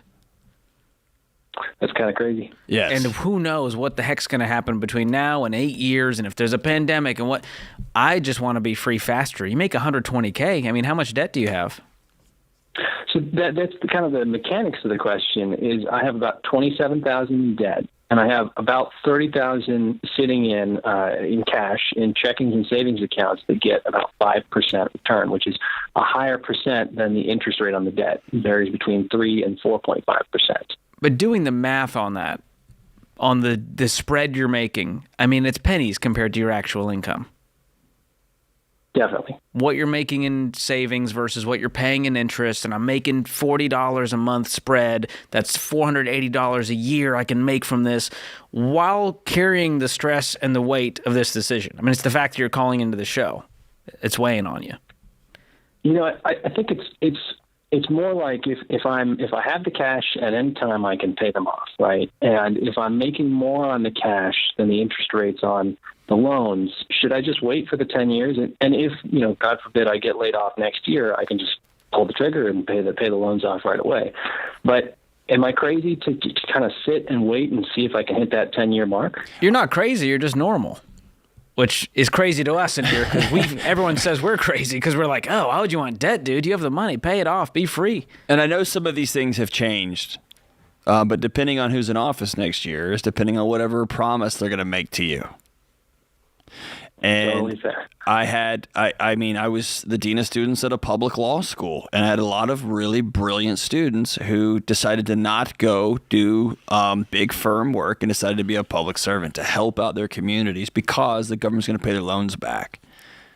And yes, it's some of them have ended up coming through, but for a long, long time, none of them got it. They'd apply. You promised, you said, hey, where is it? And they're like, yeah, we're not doing that anymore. And so here's what I'm telling you. Just for me and my family, I put none in the hands of the government 10 years from now solving whatever mess that I made for myself, which is borrow a bunch of money. Very reasonable. I appreciate that. Listen, I'm also looking at a pension plan, and I've got a Roth and everything, but any parting words to a 24-year-old who's still figuring out the world of personal finance? Well, number one, run the other way. Where culture's going. So you're so glad you called us, aren't you, Jack? I opened the book with this quote. My new book, Breaking Free from Broke. It's from C.S. Lewis. When the whole world is running toward a cliff, he who is running in the opposite direction appears to have lost his mind. I think the hardest part about the Ramsey plan is this gnawing feeling that you're going a weird direction that no one else is going, and it's so much harder to swim upstream, and everyone's making fun of you, going like, dude, you could make a spread in your savings account. Why would you pay off that low-interest debt? You're an idiot. That's what most of culture's telling you on TikTok, right? That's right. And we're telling you, what if you could just have peace and freedom today, and every dollar you make stays with you instead of going back out to a lender, and you make different decisions when you don't owe anyone anything? and you're not worried about the spread and an interest rate, and instead you're just focused on your life and your family and your career, that's the life I want for you. It's way beyond math, which is hard to explain on paper. I'm getting a vague sense of it. It does sound pretty nice. Let me like in a more concrete way, because you're a very, very smart guy, brilliant, like a brilliant guy. George and I will never. We were just talking about personal finance conversation that we were having, both in our lives, off air. Interest rate never came up because neither of us care about it. Neither of us care about it. I may have to move, or I may end up moving, and I may have to take a mortgage out on a house. So we're talking about it. The rate part I don't care about. Could care less about it. Because I'm not trying to play a rate game as though somehow I can win a completely rigged system. If I put my toe back in that world and I get a mortgage for me and my family to move to a different community, then I will I'll hit the gas with all I got to not have that mortgage. I could care less because it's not about the interest rate for me. It's not about the math win or loss. It's about freedom for me. Nobody will own me and my family. And right now, I want you to think about it this way. You are in indentured servitude to the government for a decade. For all of human history, that was a catastrophic punishment. And this is one that you are really trying to work hard to talk yourself into leaving. You see what I'm saying? I do, yeah. No, I see where I've kind of gone astray. The government owns you for the next decade under this plan. Otherwise, you got the money right now. You could be free this weekend. Nobody owns you. And then you're going to save up some money because you make $120,000. You're going to save up some money and you're going to get that $30,000 back filled up. And you're your own bank, so you don't care what the interest rates are because you don't borrow money because you're your own bank. If you have an emergency, you just pay for it yourself. Who cares? And now you're off to the races, building real wealth. Phenomenal. Well, thank you both so much for the time. I'll have to look into that book. Really appreciate it. Yeah, Jack, I'm gonna read you this as we close this hour. This is from the student loans chapter of my book. June of 2022, the PSLF forms submitted were more than 1.5 million, and 12,500 were approved. That is a failure rate of 99.26%. Put another way, it's a success rate of 0.74%. Not even 1% were approved. And I saw one teacher post this really depressing viral video, John. He said, I didn't get approved because I used a slash instead of a dash for the date on the application.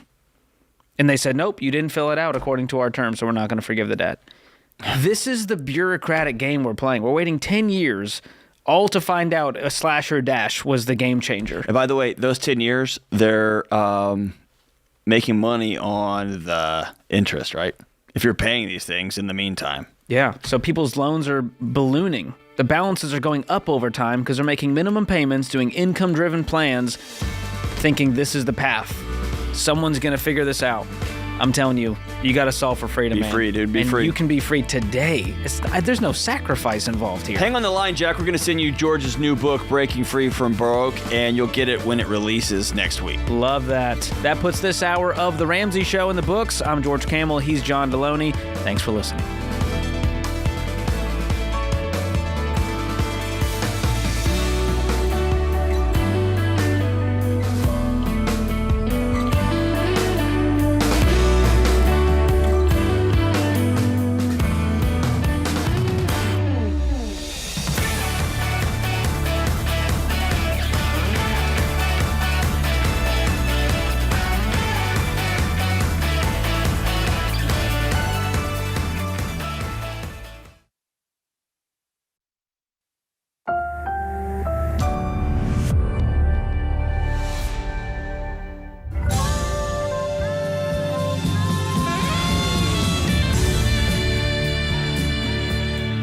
Live from the headquarters of Ramsey Solutions, it's The Ramsey Show, where we help people build wealth, do work that they love, and create amazing relationships. I'm Ramsey personality George Camel, joined by author of the new book, Building a Non-Anxious Life, Dr. John Deloney. And we are taking your calls at 888-825-5225. Jump in and let's talk about your money, your life, your relationships, whatever ails you, whatever you're excited about, whatever conundrum you find yourself in, we're here to help you take the right next step. Grayson is in Ontario, Canada. Grayson, what's going on in Canada? It's cold here. I figured. So, yeah, it's cold here. So, I'm 25 years old. My take home last year was roughly $67,000 gross. I still live at home. I'm a single guy. The only debt I have is my truck. I made it this year my commitment to stop spending money on dumb things. So far, it's worked out all right. I haven't spent any dumb things this year yet. It's payday today. And how do I stop the urge of spending my money on dumb things, number one? And number two is that I'm getting a pretty big settlement within the next 2 to 3 months, tax-free, between $130,000 and $140,000. And I want that money to work for me. I really want to move out of my parents' house and buy myself a house right now. So that's my question to you. I have zero emergency fund, by the way. I have like $5,000 in the bank. So I want to make my financial situation secure. So George is going to walk you through the money stuff. I wanted to give you two bits of wisdom, okay? Number one, that's actually one of my New Year's resolutions too. Stop buying dumb things. Should be all of America's resolution, and Canada too. Even when I budget, I just buy dumb stuff. So I am 1,000% with you. Here's where you're going to get yourself into a lot of trouble. This word you use, urge. How do I get rid of the urge? You don't. You be disciplined and a grown-up in spite of the urge. Hopefully over time, with month after month, week after week, day after day, year after year of new habits and practicing doing something differently, the urge just kind of goes away. Right? Like if I cannot eat gummy candies for 2 weeks, I've done the data on myself. 2 weeks, I don't even feel the urge to eat them anymore. But dude, that first 2 weeks is brutal. So the goal here isn't like, because here's what you're looking for. You're looking for motivation. You're looking for feelings. It's not going to happen. You're going to have to choose discipline, the next right action, the next right thing. Does that make sense? Okay. Yeah, that totally does make sense. So that means you have to set up systems that are going to help you be successful. And one of those systems is a budget, to where you go, nope, that wasn't in the plan. Not doing that this month. If I really want it, I'll put it in the budget for next month and see if I still want it. And usually you go, yeah, I don't even care about it a month from now. It was that urgency and that impulse. I have a note card with me that I write down things I want to buy that I get an urge to buy. Okay. And I have the same thing too. Now that you're speaking of that, if I want it in a month, like George just said, if I want it next time I come around to budget cycle time, I'll budget for it. I'm almost positive that of like the 7 things I've written down in the first 12 days of January, I'm going to get one of them, and it's a replacement. It's something that got lost during travel. Yeah, but I'm going to set up a system. I understand. Grayson, I try to spend my money. I try to look for decent deals when I do want to buy something dumb, but still I just want to completely stop wasting money on things that I don't need. So part of the way I grappled with this, Grayson, because I remember living at home, I had a full-time job, I was making $16 an hour at the Apple store, and I legitimately was like, I'm wealthy. I'm crushing the game, and I would blow every paycheck on more music gear and more discounted stuff through Apple. And I realized later on, I needed some problems at 18 years old. And that looked a lot like moving across the country, renting, and having bills to pay. And I think you heading into adult life, don't wait, just move out. And then you're going to go, crap, I got to come up with $1,200 in rent. I can't go blow $1,000 on random crap. Or if you're Ontario, you have to come up with $185,000 a month for rent, right? Yeah. So if you can't save money while at home with no bills, you're going to be screwed if you keep that up in the real world. Yeah. So I'm going to gift you a few things that will help. Like Deloney said, you need some systems in your life. One of those is a budget. So I'm going to gift you every dollar premium so you can get on a plan and go, all right, I made $5,000. I need to spend less than $5,000 in order to keep up my life. And that's going to mean saying no to a lot of things. And if it's not in the budget, then you just don't buy it. And again, that comes down to discipline, like John talked about. And John and I actually, we hosted a lesson in Financial Peace University called Wise Spending. So I'm going to gift you that as well to go watch. And that's going to help you understand how your brain is causing you to spend money, how marketers and companies are coming after your money, and get you on a plan to get control of your life again when it comes to spending. And the last thing I'm going to send you is a copy of my new book, Breaking Free from Broke, because I wrote a whole chapter called Spending is Self-Control. And in that, I walk you through a smart spender plan, and there's 5 questions. Here's the spark notes of those questions. It spells out the word SMART. Self-awareness is the first one. Ask yourself this. Is this going to add real value to my life? Will it add real utility to my life? If you answer yes, move on to M for motive. Am I buying this for the right reason?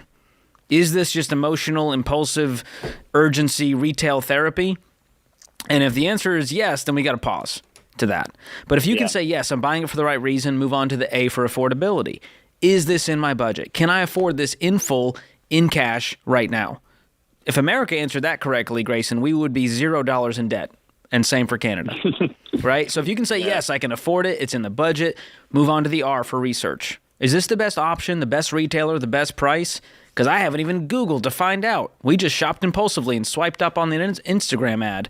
And so that's going to help you just pause and make a better decision when it comes to that purchase. And if you can say, yes, it's the best option, retailer, and price, you move on to the T for timing. Is now the time to buy it? This comes down to opportunity cost. Grayson's got a car to pay off.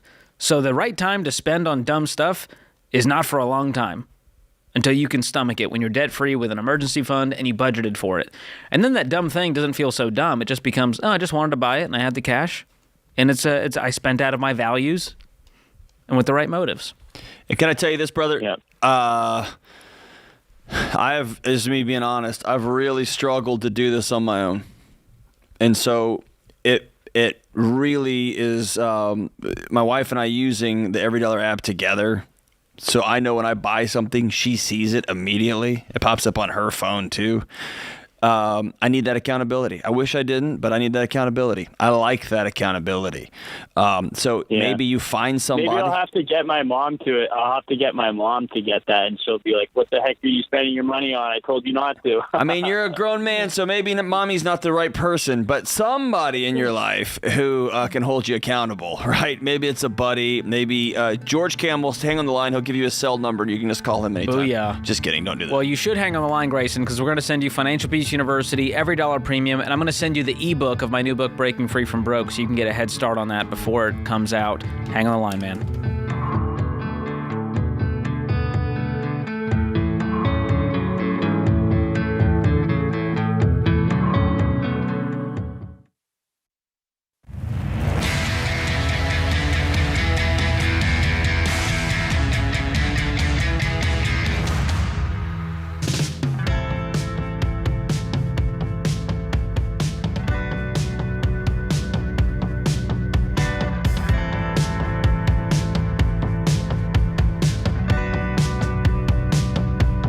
Welcome back to The Ramsey Show. I'm joined by Dr. John Deloney. I'm George Camel, and we are your hosts today. You can give us a call at 888-825-5225, and we'll talk about your money and your life. Grant is up next in Columbia, South Carolina. Grant, welcome to The Ramsey Show. Hey, George and John. Hey, how can we help?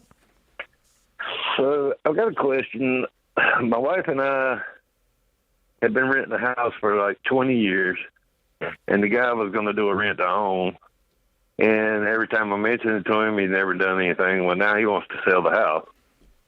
And, we figured up over the years, we paid $68,000 on the house.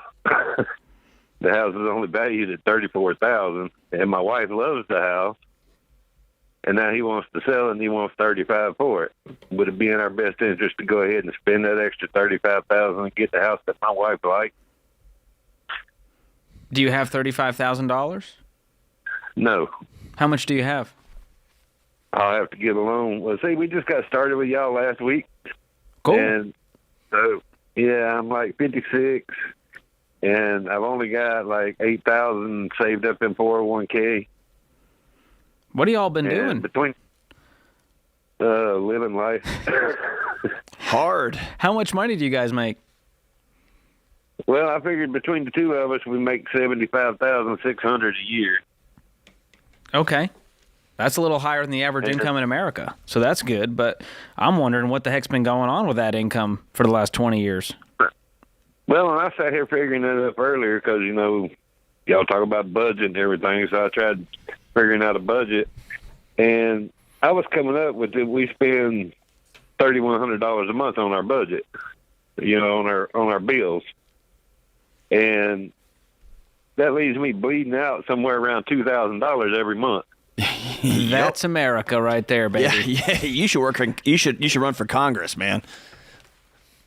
So how much debt do you have? That's what we're talking about. We need to change. Yeah. Good. Hey, I'm proud of you, brother. Good That's for big. We're right at $27,000 in debt. What kind of debt is that? We had 2 vehicles and a building, a storage building that we bought, and a student loan from where my son was in college. Okay. What's the storage unit for? For me to keep my tools and stuff in. Do you do that for a living right now? Yes, I'm a maintenance technician. Okay. All right. So what's left on these cars? It's a storage building that we have at home. You know, it's a building that we're buying. We only owe $1,300 on it, so we're fixing to pay it off. Okay. And these cars, are any of them worth selling, or are they not worth much? You don't know much. Well, I owe $3,000 on a van, and we just got a Jeep a couple of months back, and we owe $18,000 on it. Ooh. Okay. That's half your mortgage, man. Yeah, I'm confused how this house is $34,000. Half of America, or 99%, is going. Where do they make? Is it a trailer? No, it's a house. It was built in 1945. You see, we live in a really low economic area. Yeah.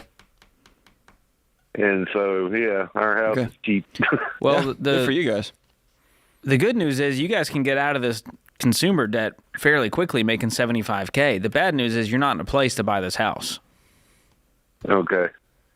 It's just going to compound the problem. So we just need to continue renting until we get all of our debt paid out.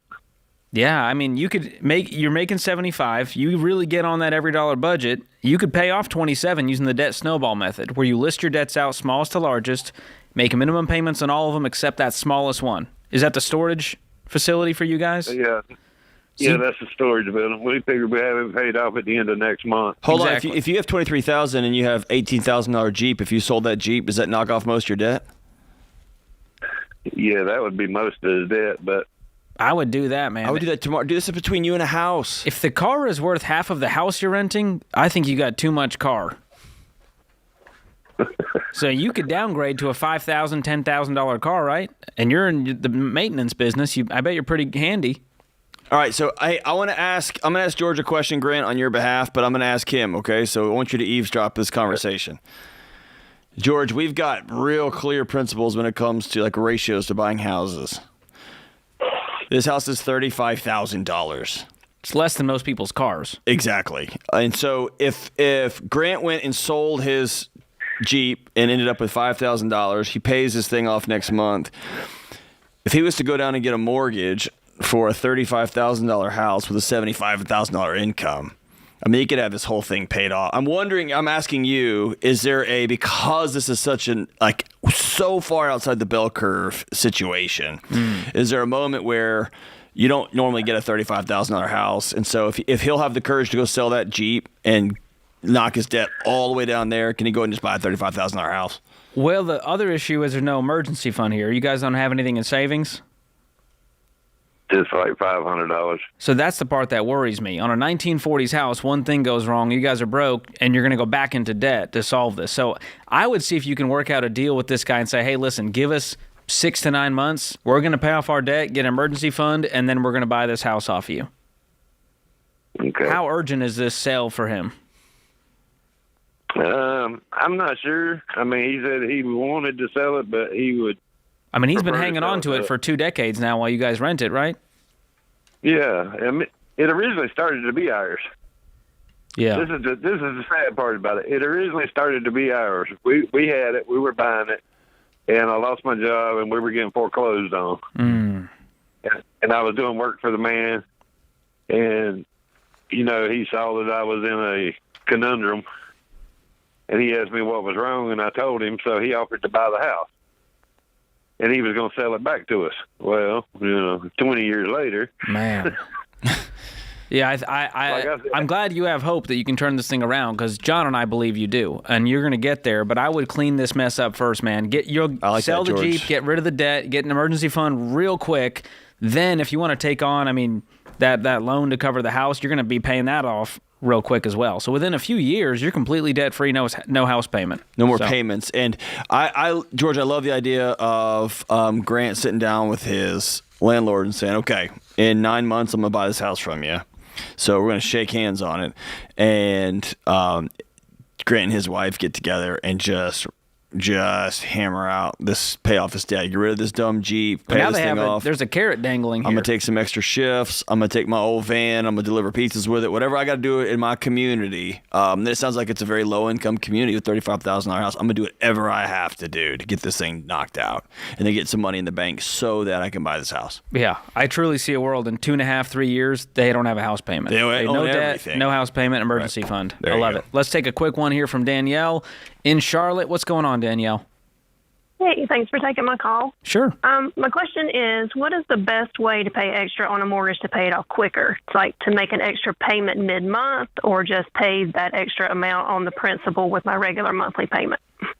I love this question. I'll tell you the way I did it, and that was just to make an extra payment along with my normal payment toward the principal every single month.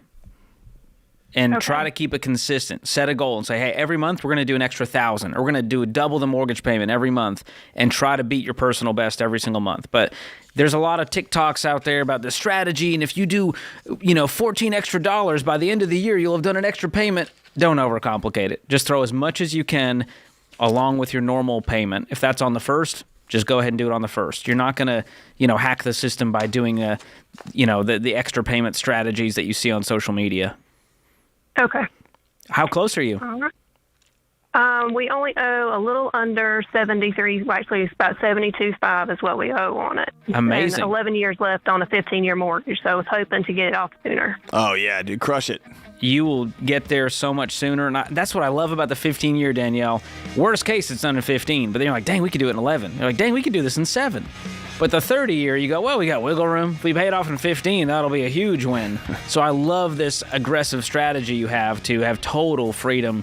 And most people following the baby steps, John, we find they do it in 7 years on average. Yeah. It's amazing. Just get tired of having it just hovering over you, right? You got a taste of freedom with baby step 2, and you're like, let's just keep going. That's right. Love it. Thanks, Danielle. This is The Ramsey Show.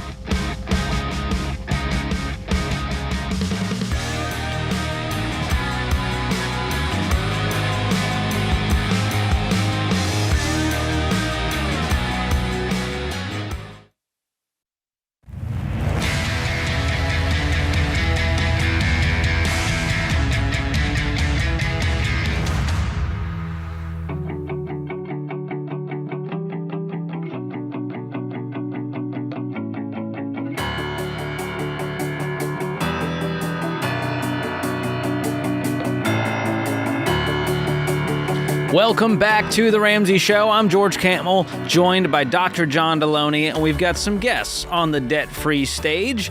Bo and Sarah join us. How are you guys? So good. We needed some pep in our step, and you guys are bringing Not it. nervous at all, right? We are stoked. We're so excited to be here. to talk to you. Yeah. It's an honor. Where are you guys from? Lakeland, Florida. Yeah, Lakeland, near Tampa. Near Tampa. Yeah. Sweet. Yeah. And here to do your debt-free scream. How much did you guys pay off? We paid off $30,000 in 11 months. Woo! Love Yes. it. Yeah. What was your range of income during that time? 49,000 to 104,000. Okay. Did someone get a job or a raise? What happened? Yeah. You want to explain that? Yeah, Sarah. Sarah got a job. So we, when we got married, she still had a year of school left of her undergrad, and so she worked 2 to 3 part-time jobs, and then I worked full-time, and I was doing school at night. Wow. All right. And so what did you guys study, and what are you doing now? Oh, so I work for a nonprofit organization. I'm basically like a guidance counselor for high schoolers in a couple years out of high school. Cool. But it's in our inner city of our city that we're from. But I studied biblical ministry and counseling and creative writing. Cool. Yeah. And how about you, Bo? John, this one's for you. I work in residence life at a college in Lakeland. So I'm on call. I know you talk about being on call. That's me. I'm also in the Army Reserves. I did ROTC in college. I studied the Bible. I'm in school to become a chaplain in the Army. So that's what I'm working on right now. Very cool. Yeah. So they flashed your wedding pictures up here. Oh. You went all white shoes. It's a bold choice. I'm actually wearing those shoes today, you guys. Oh, yeah, I that's thought it was right. a special You occasion. guys the same size? Y'all share shoes? No.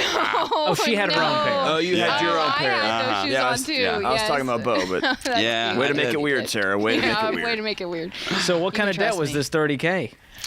Student loan yeah. debt, student loan debt, car debt, and a little bit of credit card debt. Just sprinkled on top for some flavor? And medical. And medical debt, yeah. Oh, my goodness. Mm-hmm. Wow. And 11 months ago, how long you guys been married? A year and a half. Year and a half. Yeah. So soon into this marriage, the honeymoon phase is over, and you guys are like, we have No, some they're debt. still in it because, see, they're holding hands with two We hands. are. They're Very still much- super We like in are. love. And we Yeah. plan to be. For the rest of our We lives. plan to be. We all indefinitely, did, bro. so- We all did. I'm just kidding. Of course you will. Of course you will. All right. That's Of course you will. But what happened 11 months ago that changed things? Yeah, so we were gifted Financial Peace University as a wedding gift. So awesome. We definitely had dreams and goals, but to be, rich and all that kind of stuff, but we didn't really know how that was going to happen. But we were gifted financial peace from a former boss of mine, Heather Root. I told her I would shout her out. And we're so thankful that she did. So we went to a church once a week and took the class, and we were sitting there. We're kind of young compared to a lot of the people that take the class, and we were sitting there hearing these stories of people who have gone through so much, and they're in a really deep hole, and they were right there alongside us trying to pay off this debt. And so we were encouraged hearing their stories, and Sarah and I, we want to be ridiculously generous and to be just like everyone talks about here, to be a blessing to those around us or our family, and we saw this as our path. So during that time, we started off, cutting up the one credit card that I had that I was building credit with. I thought that's what I had to do to make strides in life. Mm-hmm. And Sarah had money set aside. She was much more prudent than I. During that class, we paid off my car. Awesome. She had about $9,000 saved up, and we paid it off right then. Wow. So Can I use your story as a really important message for everybody, especially younger folks who are just getting married, just entering into the workforce? Yeah. On one hand, you have this picture. We're gonna be wealthy. We're gonna do these kind of vacations. We're gonna live in this kind of home. And on the other hand, you work in a nonprofit and you want to be a chaplain, right? And so there's this picture of these are the jobs we want to do, and this is what we want the end result to look like. And it's not until you sit down in a class and you're surrounded by people who are 20, 30 years into this, and they've been making great money and they're broke. Yeah. And you realize, yes, oh, my passion, this thing I love doing is not going to get me to this end result unless we do something drastically different. It's just choosing, this is what reality is, right? Yep. Yeah. And that's a hard thing for most people. Most people don't get it until they're 30 or 40 or 50 calling us desperate. Y'all figured it out really early. Good for y'all, man. That's awesome. Yeah. Yes. I mean, we listen to the show all the time, and we hear those stories every day. And we hear Dave and everybody say that a budget is telling your money where to go versus wondering where it went.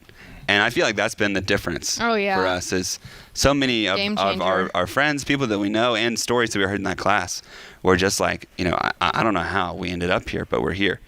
But we started off telling it where to go versus wondering where it was going.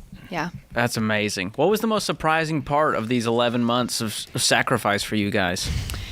The most surprising part would be how well we work together and how like communication really can just be such a, y'all were talking about how we're still in the honeymoon phase. Like I genuinely think that we're going to be in that for the rest of our lives, but it's because we're on the same page, not just about our finances, but along with everything in life, but importantly, our finances. We hear y'all talk about it all the time. Financial like pressure and stress is a huge reason for a divorce, which that's never a plan for us. And so we wanted to get to the root of that at the very beginning of our marriage. And so it was so surprising to just be in communication with each other and see how easy it could be if we know that we're fighting for each other. We're not fighting against each other. We are for each other. We want to give to others, and it's all our money. It's no one person's money and things like that. And just being able to see how much better that works.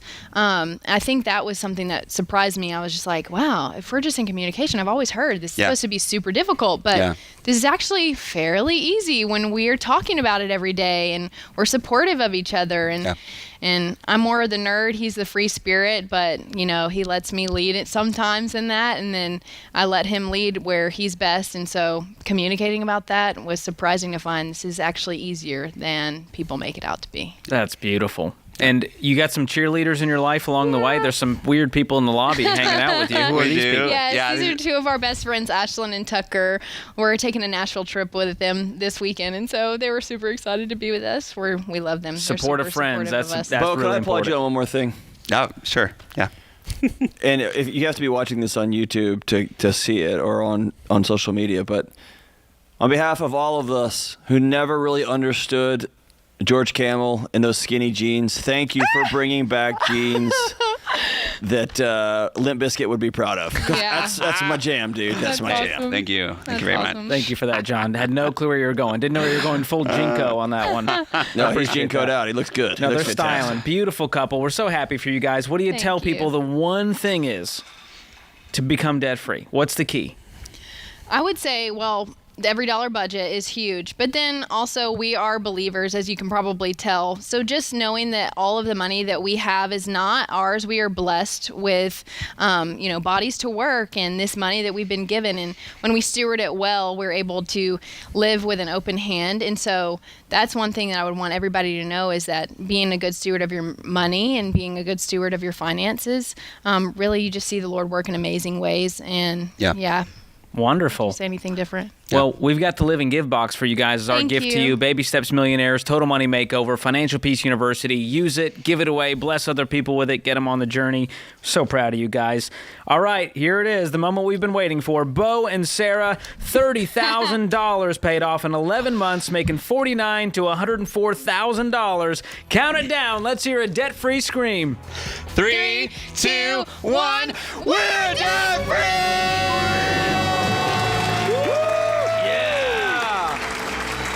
That was cathartic.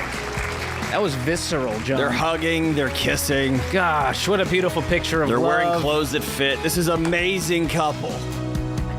Oh, they are heroes. We're so proud of them. And that kind of freedom is available for you, America. Whether you're 25 or 55, it's available. And it is so worth going after. This is The Ramsey Show.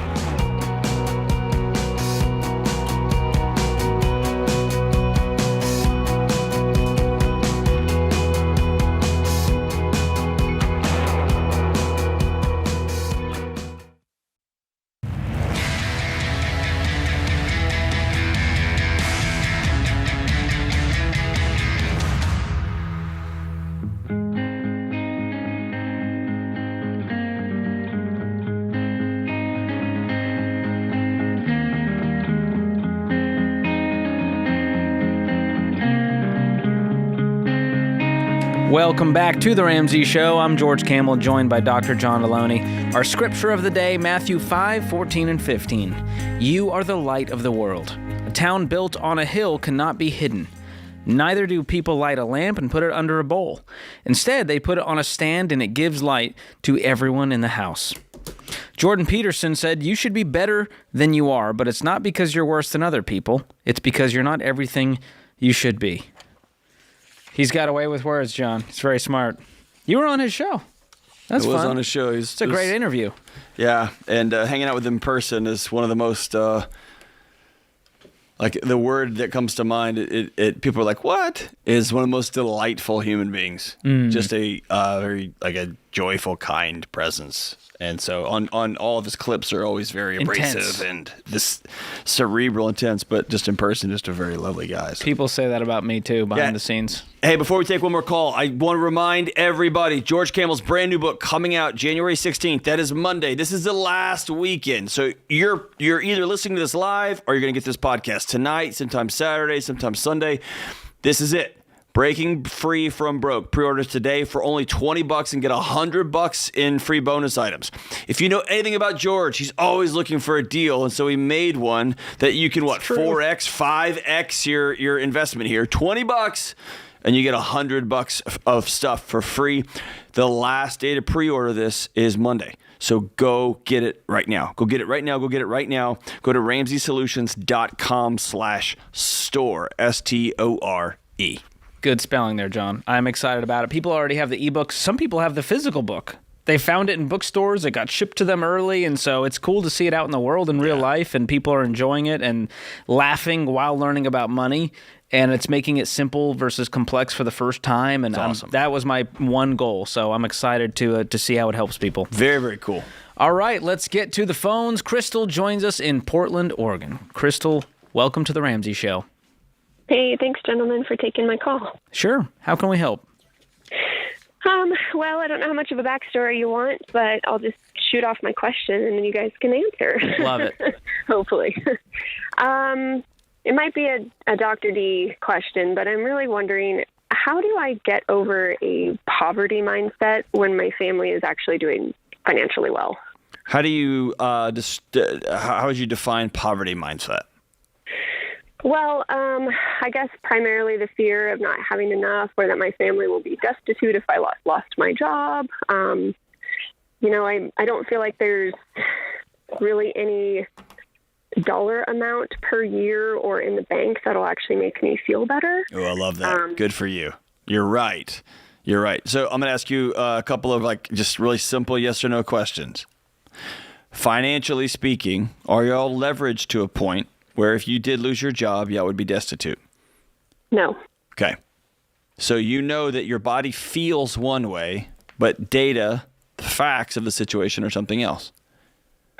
Yes, we are very fine. Okay. So here's, we don't talk about this very much. So actually what you're talking about, I tend to look at poverty as like an identity, right? It's a very reality. It's an economic issue, but it's a way somebody sees the world. What you're talking about is a scarcity mindset. There's never going to be enough. There's no amount that's going to fill the bucket that you're trying to fill as a hole in the bottom, right? Yeah.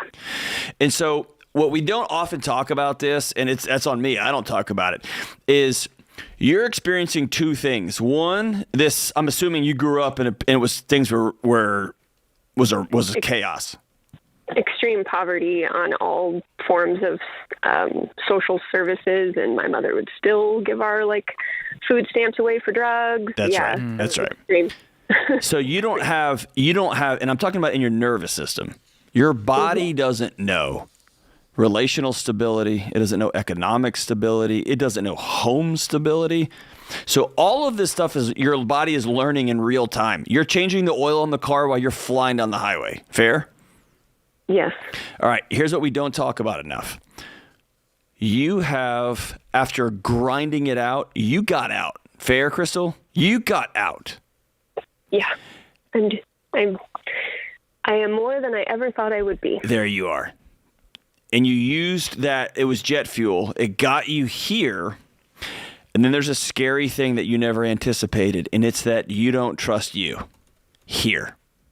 You trusted you when you were running, but now that you're here, you don't trust you because you have a disconnect between how you feel and reality. And you're smart enough to know both of them, and there's a huge gap, and you're sitting in the middle of it, and you realize, oh, when I was a kid, those people had this kind of money, not us, not me. And it feels like you're wearing somebody else's clothes every day, right? That's a very good description, yes. Okay. So I want to tell you a couple of things, all right? Number one, I'm so freaking proud of you. If you were here, I would ask everybody to stop the show, and I would ask you permission to give you a hug, and I would hold on a little bit past where it was uncomfortable to where it was kind of like, right? And here's why. I need you to understand how you have changed an entire family tree because you said no. And I don't think you fully exhaled yet. Nope. Not yet. Not yet. If you don't exhale, you're going to run past the finish line, through the stands, into the parking lot, and then you're going to run into traffic. You're going to get run over. So the habits that got you here, the grit, determination, the scratching and clawing that got you here is going to be the thing that blows up your marriage and has people at work stop wanting to be around you. Okay? That's me just being honest with you because I love you. Okay? So what we have to do here is not beat ourselves up because we don't have the right mindset, not hate ourselves because we don't have character, we don't quote unquote feel right. We just have to say, all right, sweet. You know what I've never been? A millionaire.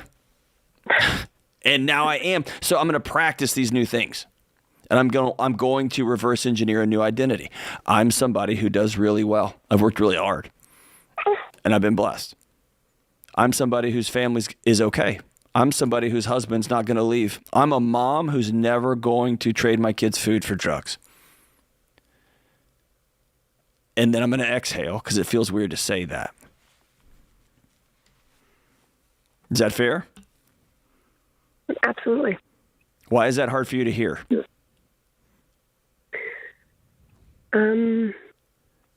Pattern, the length of time. It could be a number of things. Okay, this is in your nervous system. Story. Be really graceful with yourself.